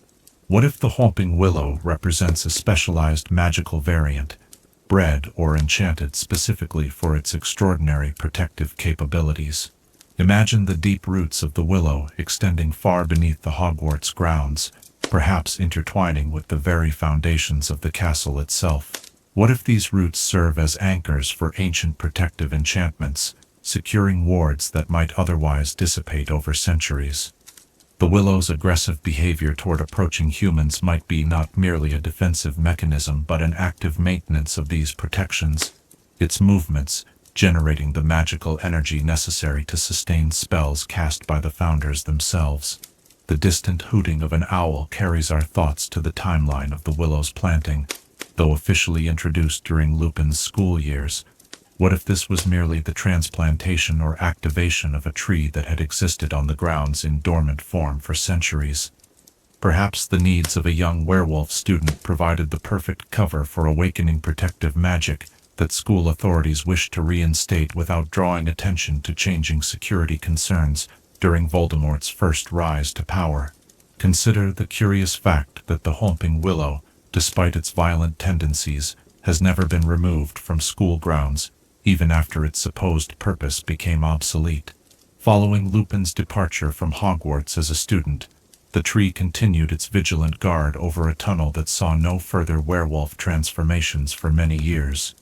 What if school authorities, including Dumbledore himself, were aware that the Willow's primary function had nothing to do with concealing the tunnel, and therefore never considered its removal? The gentle crackling of twigs brings to mind another intriguing possibility. What if the ground beneath the Whomping Willow conceals something far more significant than a mere passage? Throughout magical history, willows have been planted at sites of particular magical importance or vulnerability. Their roots have been used to bind powerful artifacts, to contain magical contamination, or to seal portals to dangerous realms.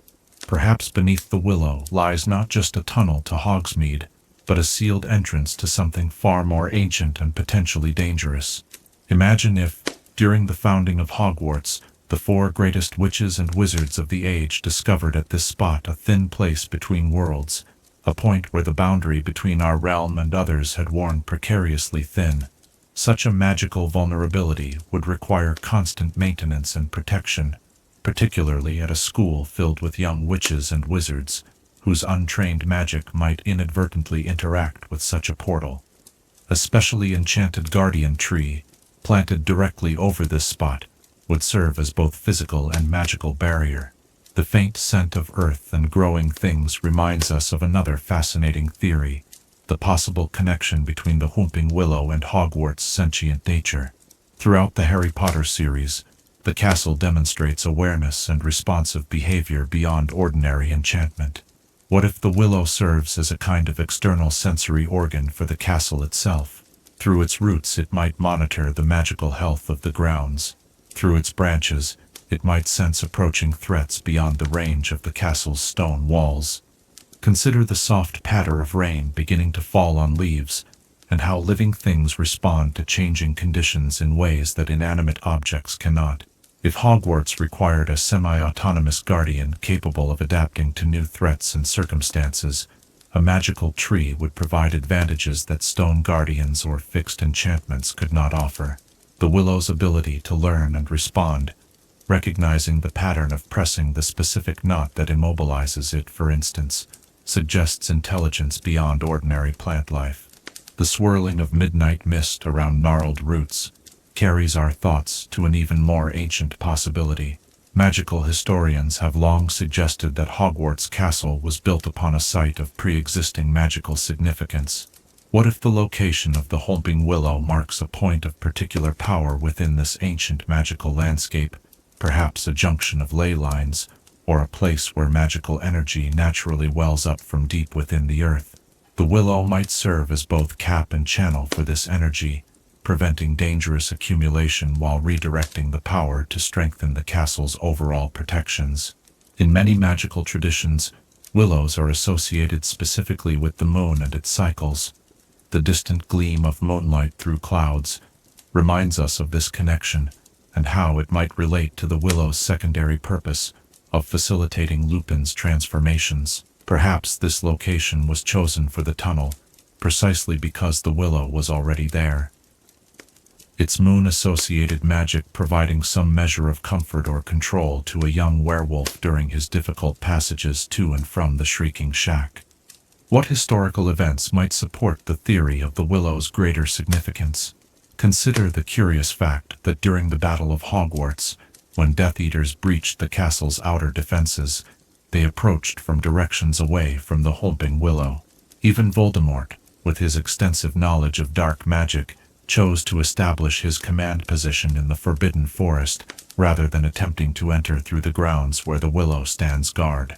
This suggests the tree might generate protective magic powerful enough to deter even the most formidable dark wizards.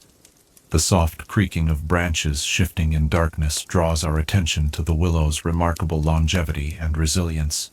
Despite sustaining damage during various incidents, including a collision with an enchanted flying car, the tree demonstrates extraordinary healing capabilities. What if this resilience stems not just from inherent magical properties, but from a connection to deeper sources of power beneath Hogwarts? The tree might draw from the same ancient magic that sustains the castle itself, explaining its ability to recover from injuries that would kill ordinary magical plants. As our theoretical journey continues, consider the peculiar behavior of other creatures toward the Whomping Willow. The Hogwarts grounds host a variety of magical beings and animals, yet none establish territories or nests near the Willow, despite its potential as a natural shelter. Even the birds and insects that would normally inhabit such a tree maintain a respectful distance. This universal avoidance suggests the Willow emits some form of magical deterrent, recognizable to magical creatures, perhaps a signal that this particular location is not merely dangerous, but fundamentally set apart from the ordinary world. The gentle sigh of wind through distant forest trees reminds us that magical plants often serve as boundaries and markers in the wizarding world. Devil's Snare guards hidden entrances, venomous tentacula defines forbidden territories, even ordinary hedges become protective barriers when properly enchanted.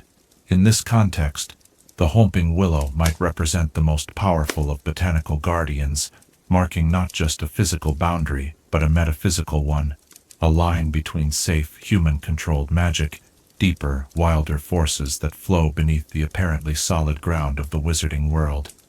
As our exploration draws toward its conclusion, the night deepens around theories and possibilities. Perhaps most telling is the Willow's very nature, violent yet controlled, wild yet purposeful.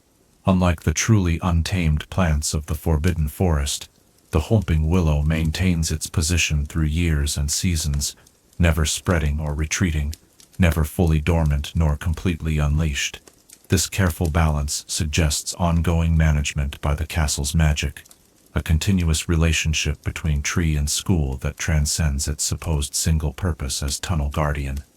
The final whisper of night breeze through branches invites one last consideration: what might exist in the soil directly beneath the Willow, in the space surrounding the tunnel to the Shrieking Shack?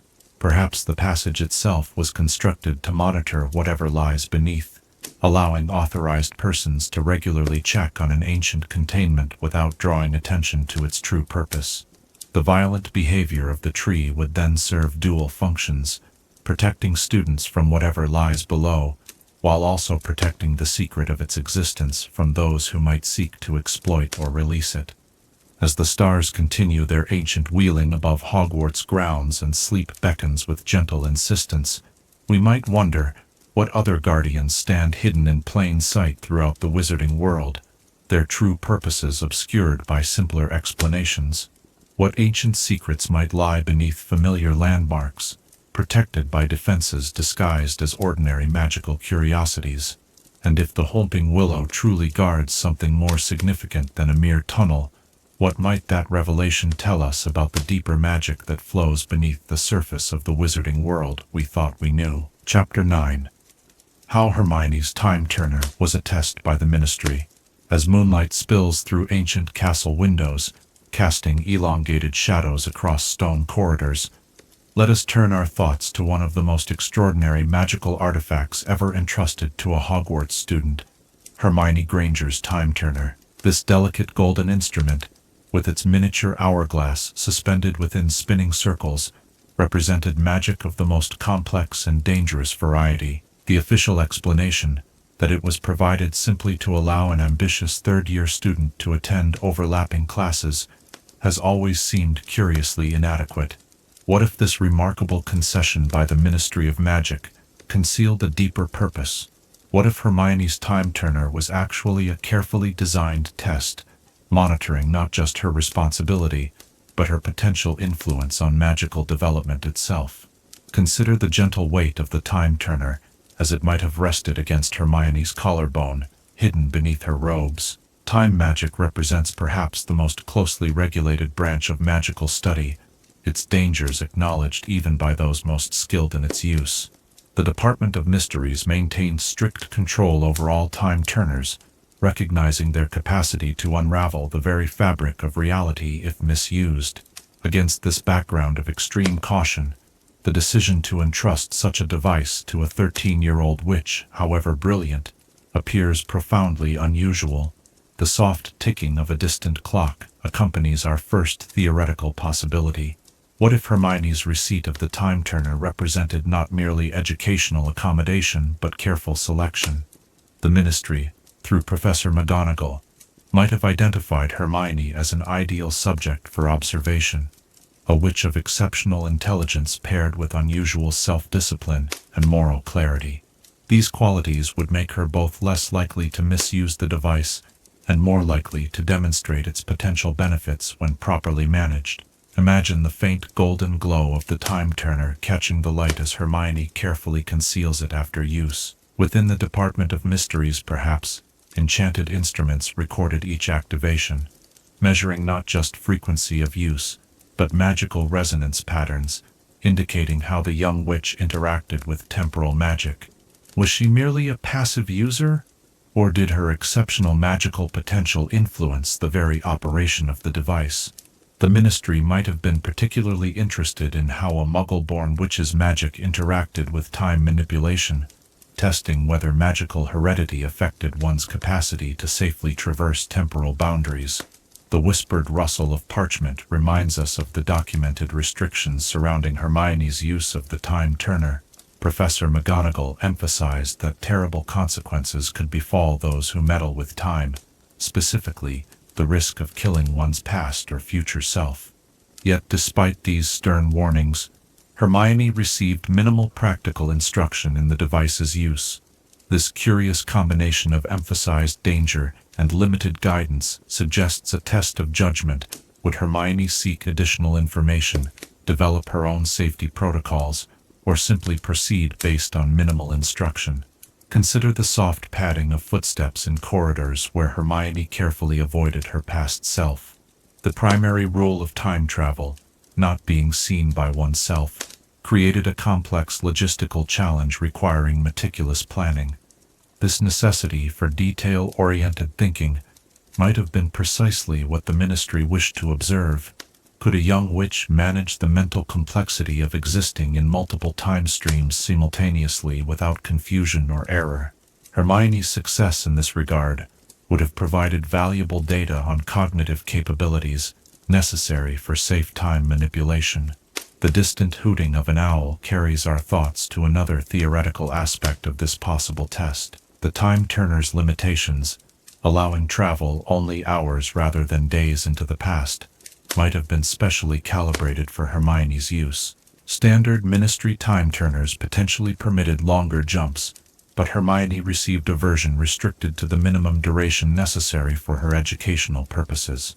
This calibration would allow observation of her temporal interactions within a controlled range, minimizing potential damage while still gathering meaningful data.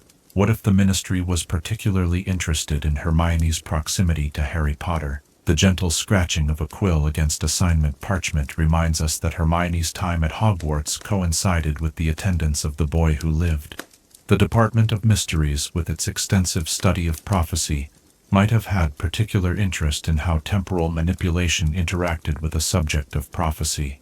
By placing a time turner in the hands of Harry Potter's closest friend, they created a situation where temporal magic would regularly occur in proximity to a wizard marked by destiny, potentially yielding unique observational data. The soft flutter of pages turning draws our attention to another curious element of this theory: the timing of Hermione's access to the time turner. Her third year at Hogwarts coincided with Sirius Black's escape from Azkaban and the presence of Dementors around the school. What if the Ministry, aware of these threatening elements, viewed the Time Turner as a potential safeguard? If Harry Potter faced unforeseen danger, Hermione would have the means to potentially alter outcomes. This might have served as a practical test of temporal intervention in crisis situations, all while maintaining the appearance of being merely an educational accommodation. Consider the glimmer of candlelight reflected in the Time Turner's golden surface. The Ministry's Department of Mysteries likely monitored the magical signatures of all temporal disturbances. Each time Hermione used the device, ripples in magical chronology would have been detectable by the right instruments. These measurements might have provided valuable research data on how a young witch's developing magical abilities interacted with established temporal enchantments. Was her magic simply channeled through the device, or did her unique capabilities influence its operation in subtle ways the Ministry wished to document? The distant pattering of rain against castle windows carries our thoughts to another aspect of this theoretical test: the monitoring of stress responses. Time travel, even in small increments, places unusual strain on both mind and magic. Hermione's academic schedule deliberately created a situation of continuous pressure. Would fatigue affect her temporal navigation? Would magical exhaustion alter the Time Turner's performance? These observations might have provided critical safety data for the Department of Mysteries' ongoing research into the limits of safe time manipulation. What specific qualities might the Ministry have been testing? The gentle creaking of ancient wood offers a moment to consider possibilities. Perhaps they monitored Hermione's magical resilience, her ability to withstand the strain of existing in multiple time streams without magical deterioration. They might have measured her psychological stability when confronted with the paradoxes inherent in temporal displacement. Most crucially, they may have evaluated her decision-making when faced with the temptation to use time travel for purposes beyond its authorized application. This last point gained particular significance during the events surrounding Buckbeak's execution and Sirius Black's capture. The soft rustling of feathers reminds us that Hermione ultimately used the Time Turner for purposes well beyond attending extra classes. She and Harry altered events significant enough to save 2 lives, actions that technically violated the restrictions placed upon her use of the device. This apparent transgression might actually have represented the culmination of the Ministry's test. Would Hermione recognize circumstances where greater good outweighed procedural restrictions? Could she successfully navigate major temporal intervention without creating catastrophic paradoxes? The distant echoing of footsteps in stone corridors brings to mind another theoretical dimension of this test: its abrupt conclusion. Hermione returned the Time Turner at the end of her 3rd year and did not receive it again for her 4th, despite facing an equally challenging academic schedule. This sudden termination might indicate that the Ministry had gathered sufficient data from their experiment. Perhaps Hermione's successful use of the device for something as significant as rescuing Sirius and Buckbeak demonstrated capabilities or potential that satisfied their research questions, or possibly raised concerns about entrusting such power to someone so closely connected to Harry Potter. Consider the gentle light of dawn breaking through windows, illuminating dust motes suspended in air, like moments frozen in time. What if Hermione's experience with the Time Turner served as a prototype for a larger study? The Ministry might have selected other exceptional students at other magical schools for similar tests, building a comprehensive dataset on how young witches and wizards interact with temporal magic. This broader research program could inform future Ministry policies on everything from time travel regulations to the identification of candidates for unspeakable positions within the Department of Mysteries. The soft chiming of a clock marking the hour reminds us of another possibility, that Hermione herself might have been evaluated as a potential future employee of the Department of Mysteries. Her exceptional intelligence, moral clarity, and proven ability to handle complex magic responsibly would make her an ideal candidate for work with the Ministry's most sensitive magical research. The Time Turner experience might have represented an early, unofficial recruitment assessment, identifying talents that could later be directed toward magical research at the highest levels. As starlight fades before approaching dawn, and our theoretical exploration draws toward its conclusion, consider one final possibility. What if Hermione's test extended beyond her individual capabilities to a broader experimental question?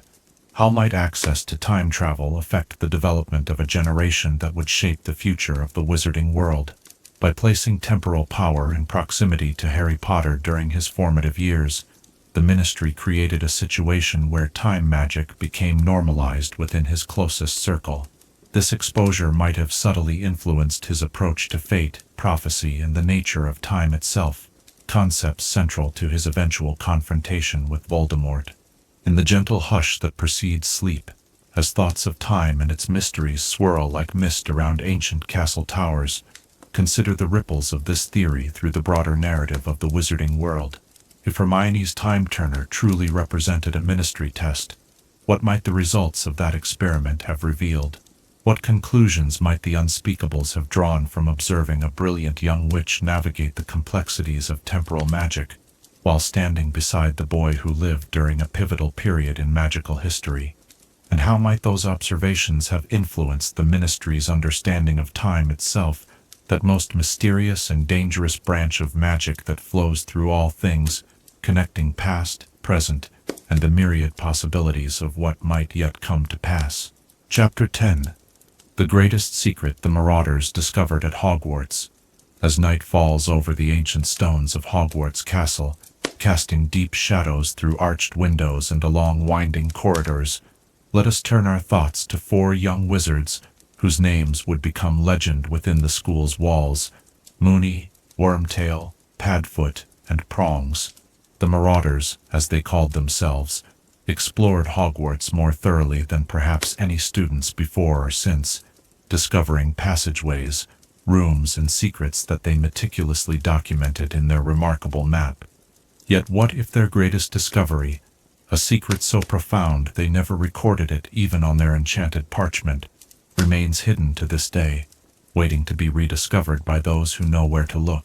The soft crackling of a common room fire invites us to imagine four boys huddled in conversation long after their fellow Gryffindors had retired to bed. James Potter, with his perpetually untidy hair, Sirius Black lounging with casual elegance, Remus Lupin thoughtfully examining an ancient text, and Peter Pettigrew leaning forward eagerly to catch every word.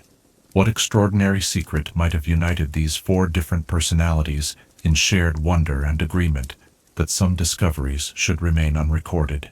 Consider the gentle rustling of the Marauders' map as it unfolds, revealing the intricate passages and chambers of Hogwarts Castle.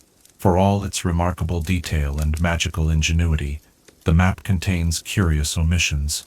The Room of Requirement remains notably absent, suggesting either that the Marauders never discovered it, or chose not to include it.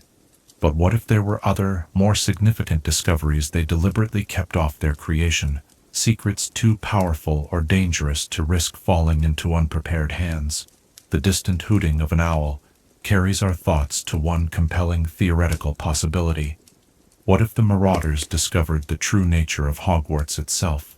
Beyond its function as a school, the castle represents one of the most magically significant locations in Britain, built by four of history's most powerful witches and wizards upon a site likely chosen for its inherent magical properties.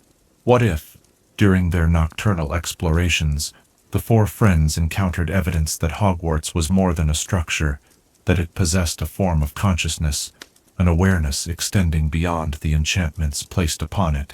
Imagine the four boys discovering a hidden chamber deep within the castle foundations, perhaps accessed through a passage that appears only during specific astronomical alignments.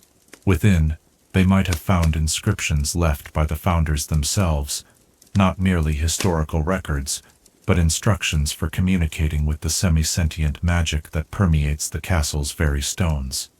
This discovery would explain the Marauders' extraordinary understanding of the castle's changing nature, their ability to navigate its shifting staircases and vanishing doors with uncanny precision. The soft tapping of raindrops against leaded windows draws our attention to another theoretical possibility. What if the Marauders discovered not just individual secret rooms or passages, but an entire hidden level of Hogwarts, a space between spaces, accessible only through precise magical means? Consider the curious fact that certain areas of the castle seem to defy ordinary spatial relationships, with distances and dimensions that shift unpredictably. This suggests the possibility of magical spaces folded into the physical architecture, creating pocket dimensions where extraordinary magic might be performed undetected. In such hidden spaces, perhaps, the Marauders might have discovered workshops used by the founders themselves, places where Gryffindor forged his sword, where Ravenclaw developed her diadem, where Hufflepuff cultivated magical plants now extinct in the wider world, or where Slytherin conducted his most ambitious magical experiments. Access to such spaces would have provided the four friends with magical knowledge far beyond their years, explaining their precocious magical achievements, like the creation of the map itself, and their successful animagus transformations. The gentle fluttering of parchment pages in an unfelt breeze reminds us of the extraordinary magical understanding the Marauders demonstrated. 3 teenagers achieving unregistered animagus transformations represents magic of incredible complexity, magic that typically requires years of study by fully qualified wizards under ministry supervision. What if this accomplishment stemmed not just from natural talent and determination, but from discovery of original transformation techniques developed by the founders themselves, preserved in hidden chambers where the boys could study and practice in secret? Consider the soft pattering of footsteps as we imagine the Marauders exploring the deepest foundations of the castle. What if they discovered that Hogwarts was built upon a convergence of magical ley lines, channels of natural magical energy flowing through the earth itself? Such a discovery would explain the school's remarkable magical properties and its importance as a stronghold during magical conflicts. The Marauders might have found a chamber where these ley lines meet, a nexus point of raw magical power that could be tapped for extraordinary magical workings, power they dared not document even in their secret map. The distant chiming of a clock tower carries our thoughts to another theoretical possibility, one involving time itself. What if the Marauders discovered that certain areas of Hogwarts exist in a different temporal relationship to the rest of the castle? The wizarding world's understanding of time magic, exemplified by time turners, suggests possibilities for spaces where time flows differently, perhaps chambers where one might spend hours in study, while only minutes pass in the outside world. Such locations would have provided the perfect environment for mastering complex magic, without sacrificing normal school activities or arousing suspicion. Imagine the golden glow of enchanted light, illuminating ancient stone walls as 4 young wizards discovered a chamber where the very rules of magic seemed more flexible, where spells could be developed and refined with greater ease than anywhere else in the wizarding world. This might explain how schoolboys created a map that not only tracked the locations of every person in Hogwarts, but somehow penetrated magical disguises like Polyjuice Potion, an extraordinary magical achievement that exceeds even many professional security enchantments. The subtle shifting of shadows against stone walls brings to mind another fascinating possibility. What if the Marauders discovered a direct connection to the magical foundations of Hogwarts, a way to communicate with or even influence the castle's semi-sentient nature? This would explain their unprecedented knowledge of secret passages, their ability to navigate changing architecture, and perhaps even their occasional escapes from seemingly inescapable disciplinary situations. If they found a means to ask the castle itself for assistance, or to temporarily influence its magical properties, many of their legendary exploits become more comprehensible. Consider the soft whispering of ancient voices that might echo in the deepest chambers of the castle. What if the Marauders discovered a means of communicating with the founders themselves, not through ghosts or portraits, but through some more direct magical preservation of knowledge or personality? Imagine them encountering an enchanted object similar to Tom Riddle's diary, but created for benevolent purposes, a repository of wisdom, where students judged worthy might receive guidance directly from Hogwarts creators. Such a discovery would have profoundly influenced their magical development and their understanding of the school they called home. The gentle crackling of magical energy in the air leads us to another theoretical possibility. What if the Marauders discovered the true extent of the protections surrounding Hogwarts? Beyond the well-known enchantments that make the castle unplottable and disguise it from Muggle eyes? What if they found evidence of deeper, more ancient protective magic?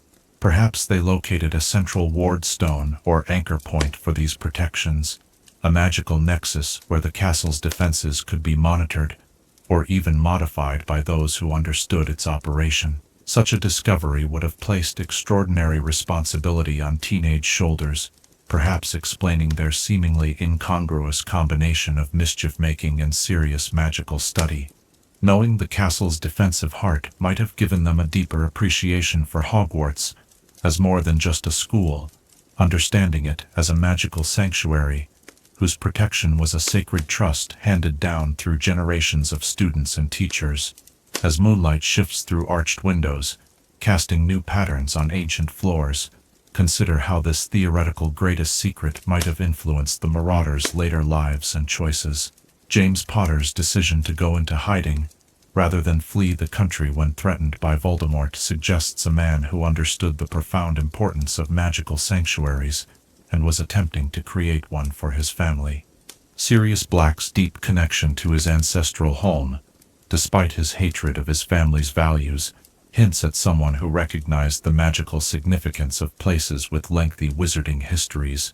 Remus Lupin's return to Hogwarts as a teacher, despite the personal risk posed by his condition being discovered, suggests a connection to the castle that transcended ordinary attachment. And perhaps most tellingly, Peter Pettigrew's betrayal might be viewed in a new light, not just a personal betrayal of friends, but a violation of the deeper secrets they had shared, secrets about Hogwarts itself that he might have been willing to trade to Voldemort in exchange for power and protection. The distant murmuring of portraits in hushed conversation reminds us of how knowledge is preserved and transmitted through generations at Hogwarts. What if the Marauders, recognizing the significance of their discovery, took steps to ensure it would be available to future students who demonstrated similar curiosity and worthiness? Perhaps they created their own hidden repository of knowledge, not the practical, joke-oriented map they left behind, but a more serious legacy, a guide to Hogwarts' deepest secrets preserved for those who might need this knowledge in times of greatest need.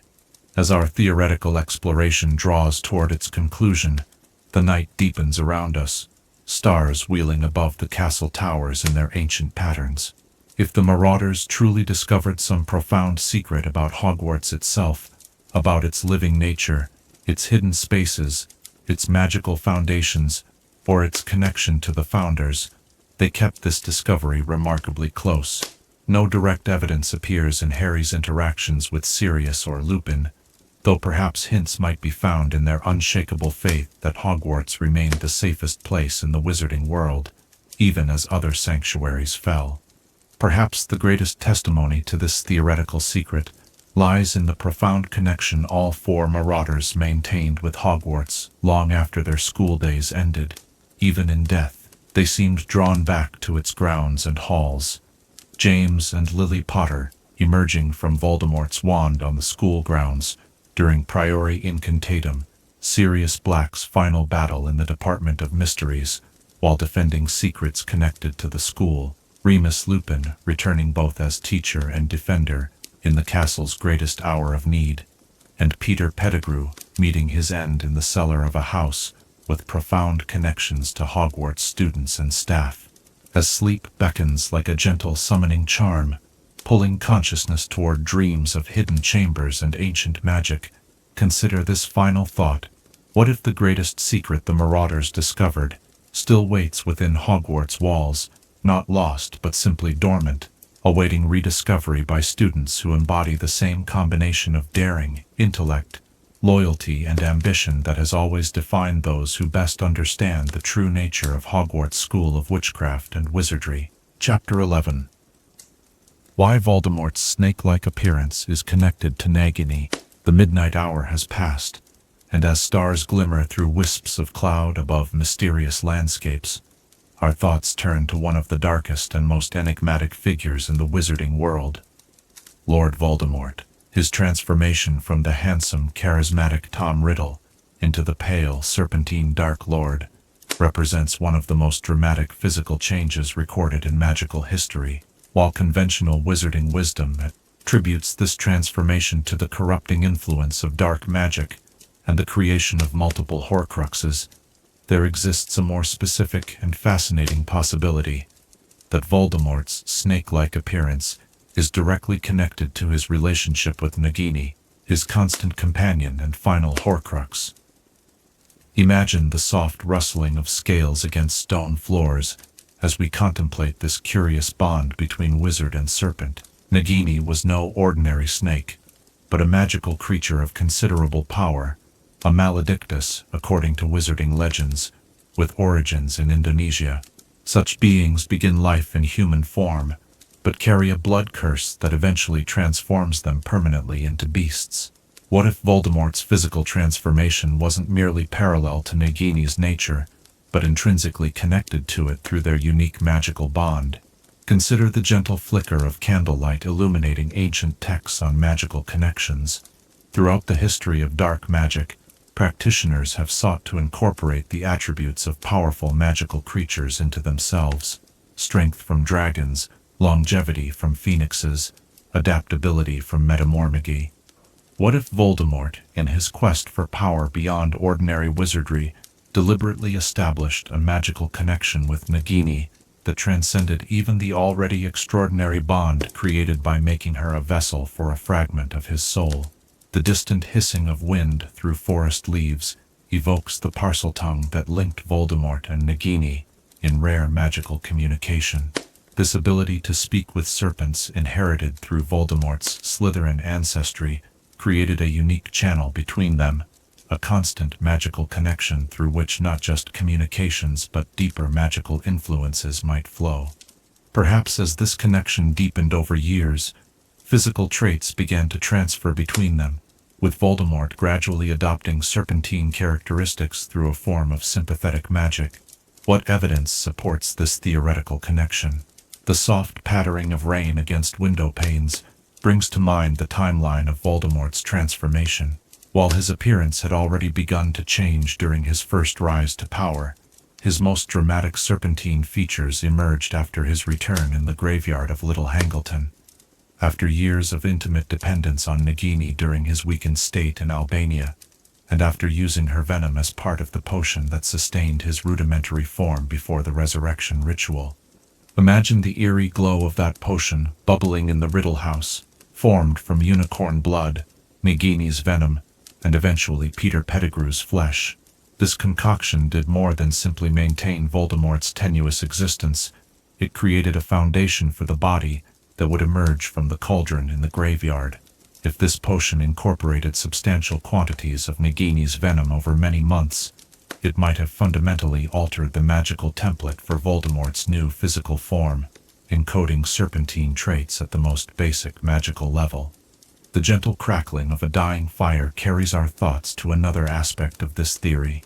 The moment when Voldemort possessed the Great Snake in the Department of Mysteries, this extraordinary magical action demonstrated a level of connection between wizard and familiar far beyond normal magical bonds. Most wizards cannot inhabit the bodies of their magical companions, yet Voldemort slipped into Nagini's form with apparent ease. This unusual capability suggests a magical compatibility between their essences that might have facilitated the transfer of physical traits as well. Consider the soft whisper of robes against stone floors as we contemplate the physical changes themselves. Voldemort's transformation included features strikingly reminiscent of serpents: the flattened nose with vertical slits for nostrils, the scarlet eyes with elliptical pupils, the unnatural pallor and smoothness of his skin. These changes went far beyond the typical effects of dark magic, which in other practitioners caused more general deterioration rather than such specific zoomorphic traits. The particularity of these snake-like characteristics suggests a direct magical influence rather than merely symbolic corruption.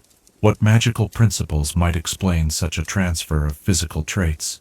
The distant chiming of a clock reminds us that time often deepens magical connections. Perhaps the link between Voldemort and Nagini, initially established through Parseltongue and strengthened through the Horcrux ritual, became a channel through which magical attributes flowed in both directions.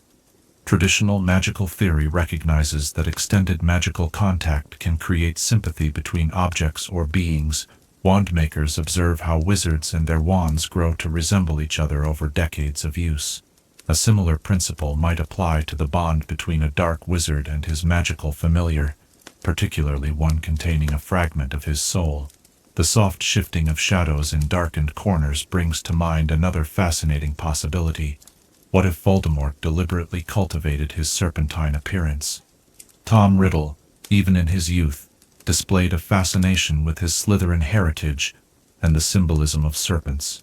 As Lord Voldemort, he might have viewed physical resemblance to a snake, not as a corruption, but as an evolution toward what he considered a superior form. In this theoretical framework, his connection with Nagini would represent not an unintended consequence, but a deliberate magical working, an attempt to incorporate serpentine magic into his very being. Consider the faint slithering sound that might accompany thoughts of magical transference.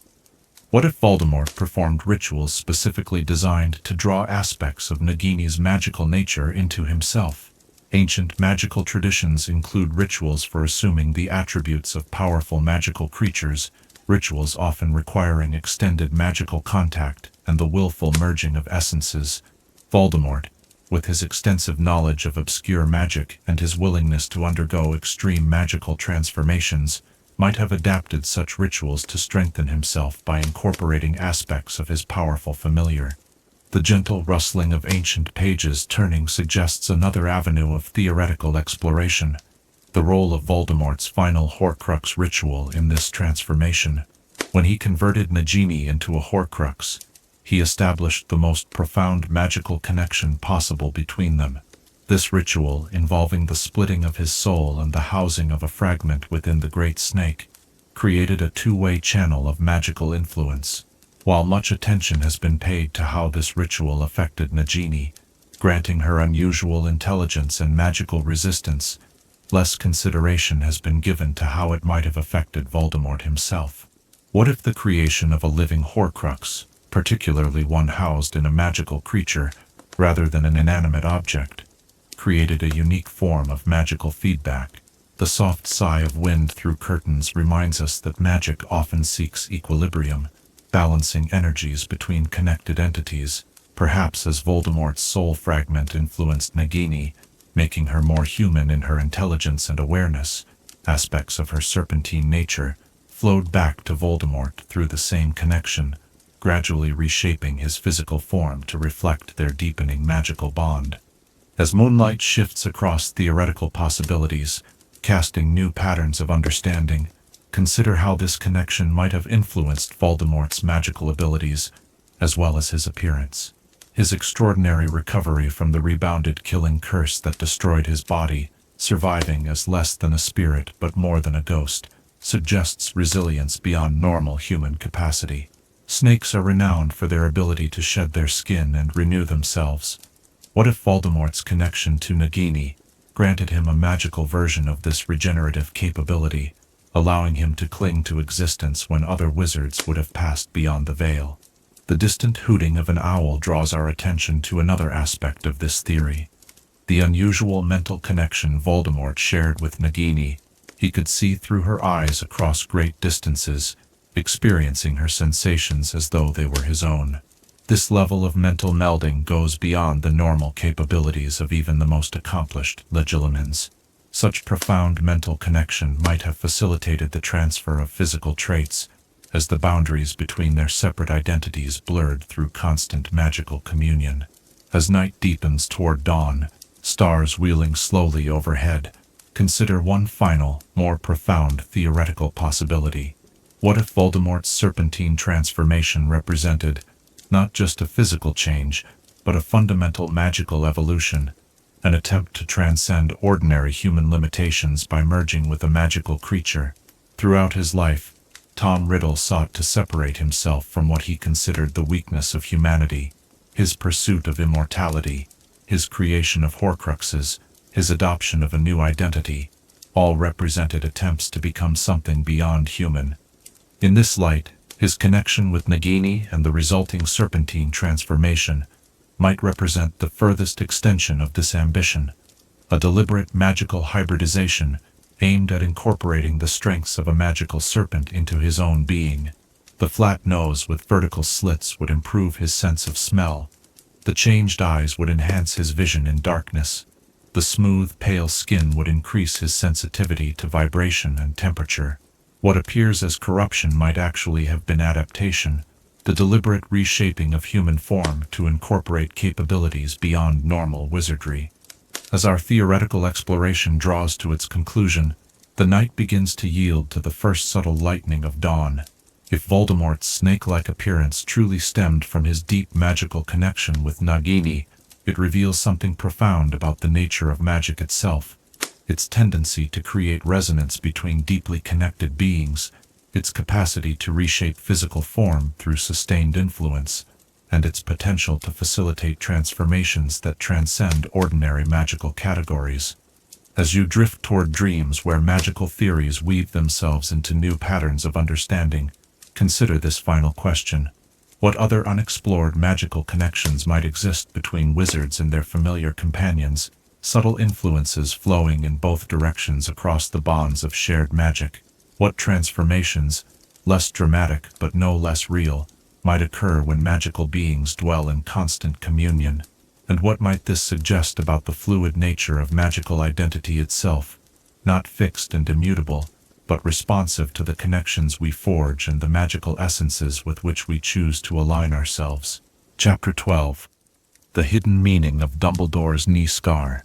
In the gentle hush before dawn, when the world hovers between darkness and light, let us turn our contemplative gaze to one of the most curious and seemingly inconsequential details in the wizarding saga: the scar on Albus Dumbledore's left knee. This marking, described by the headmaster himself as a perfect map of the London Underground, appears at first glance to be merely a whimsical anecdote, one of many colorful details that made Dumbledore such a memorable character. Yet what if this peculiar scar held deeper significance? What if, like so many elements of Dumbledore's carefully constructed persona, it concealed profound meaning beneath an appearance of eccentric triviality? Consider the soft glow of pensive memories swirling in their stone basin, revealing fragments of the past in silvery light. Throughout the Wizarding Chronicles, scars are never merely physical markings, they carry meaning, power, and connection. Harry's lightning bolt scar formed a link to Voldemort. Bill Weasley's facial scars from Greyback reflected inner resilience. Mad-Eye Moody's extensive scarring mapped a lifetime of battles against dark forces. What might Dumbledore's peculiar knee scar represent within this tradition of meaningful magical markings? The gentle rustling of ancient tomes draws our attention to the specific description of the scar as resembling the London Underground, a network of tunnels connecting distant points beneath the visible surface of one of the world's greatest cities. This metaphor resonates curiously with Dumbledore's role throughout the wizarding world. Like the Underground, he connected disparate elements while remaining largely invisible to casual observation, creating networks of influence and protection that operated beneath the surface of everyday magical society. Imagine the faint sound of a distant train rumbling through hidden tunnels as we consider a fascinating theoretical possibility. What if Dumbledore's scar wasn't merely shaped like the Underground through coincidence or magical accident, but was intentionally created as a functional magical tool? Throughout magical history, certain wizards have used their own bodies as canvases for powerful magic, inscribing spells directly into flesh when parchment proved too vulnerable to destruction or discovery. What if the scar on Dumbledore's knee actually contained navigational magic, a means of accessing hidden pathways throughout Britain that remained unknown to most of the wizarding world? The London Underground map represents a network of connections between vital locations, A magical version inscribed permanently into the headmaster's skin might have allowed him to access a parallel network of magical passages, explaining his remarkable ability to appear precisely where he was needed, despite anti-apparition protections and other magical barriers. The soft patter of rain against lidded windows accompanies our thoughts as we explore another theoretical dimension of this mysterious marking. Consider the timing of its acquisition. While Dumbledore never specified when he received this scar, what if it dated back to his earliest confrontations with dark magic? Perhaps it resulted from his legendary duel with Grindelwald, marking not just physical injury, but the moment when Dumbledore truly understood the underground currents of power and manipulation that would define the struggles against dark magic for generations to come. A scar acquired in such a pivotal moment might carry magical traces of that encounter, perhaps serving as a constant reminder to Dumbledore of both personal loss and wider responsibility. Just as Harry's scar contained a fragment of Voldemort, perhaps Dumbledore's knee bore some magical resonance of his battle with Grindelwald, a connection that provided insight into the nature of dark magic and those drawn to its power. The gentle ticking of a distant clock draws our attention to another intriguing aspect of this theory, the potential connection between Dumbledore's scar and his remarkable foresight. Throughout the Wizarding Chronicles, the headmaster demonstrated an almost uncanny ability to anticipate events and prepare for contingencies years in advance. What if the underground map on his knee served as more than navigation for physical spaces? Perhaps it functioned as a form of divinatory tool, showing not just locations but timelines and possibilities, branches and intersections of potential futures, spreading like the colored lines of the underground map. In this theoretical framework, Dumbledore might have consulted his peculiar scar during quiet moments of contemplation, tracing its patterns to follow the potential consequences of different choices and actions. Such a tool would explain his patient, long-term approach to confronting Voldemort. He could literally see the branching pathways of possible futures and identify the critical junctions where intervention would be most effective. Consider the soft shifting of shadows as dawn approaches, illuminating new aspects of established knowledge. What if the scar's resemblance to the London Underground contained a more specific historical significance? The underground system was particularly vital during the London Blitz in World War II, providing shelter for citizens during aerial bombardment. This period coincided with Grindelwald's reign of terror in the wizarding world, a time when Dumbledore would have been deeply involved in protecting magical communities from dark forces. Perhaps the scar resulted from Dumbledore's efforts to create magical shelters or evacuation routes for wizarding families during this period of dual crisis in both magical and muggle worlds. The magical network encoded in his scar might have originally served as emergency pathways for those fleeing dark wizards, later repurposed for the Order of the Phoenix during Voldemort's first rise to power. This would explain Dumbledore's seemingly light-hearted reference to a serious magical tool, characteristically disguising vital information as whimsical anecdote. The distant singing of early morning birds brings to mind another possibility, one connected to the nature of transportation magic itself. The wizarding world contains numerous methods of magical transit: apparition, flue network, portkeys, broomsticks, and more. Each has specific limitations and vulnerabilities. What if Dumbledore, recognizing the strategic importance of movement during magical conflict, developed an entirely new form of transportation magic encoded within his scar? Such a system might have operated on principles similar to the Room of Requirement, responding to need rather than fixed destinations. By focusing on his scar and the specific need for presence somewhere, perhaps Dumbledore could bypass conventional magical transportation restrictions. This would explain his ability to arrive precisely when needed in locations supposedly secured against magical access.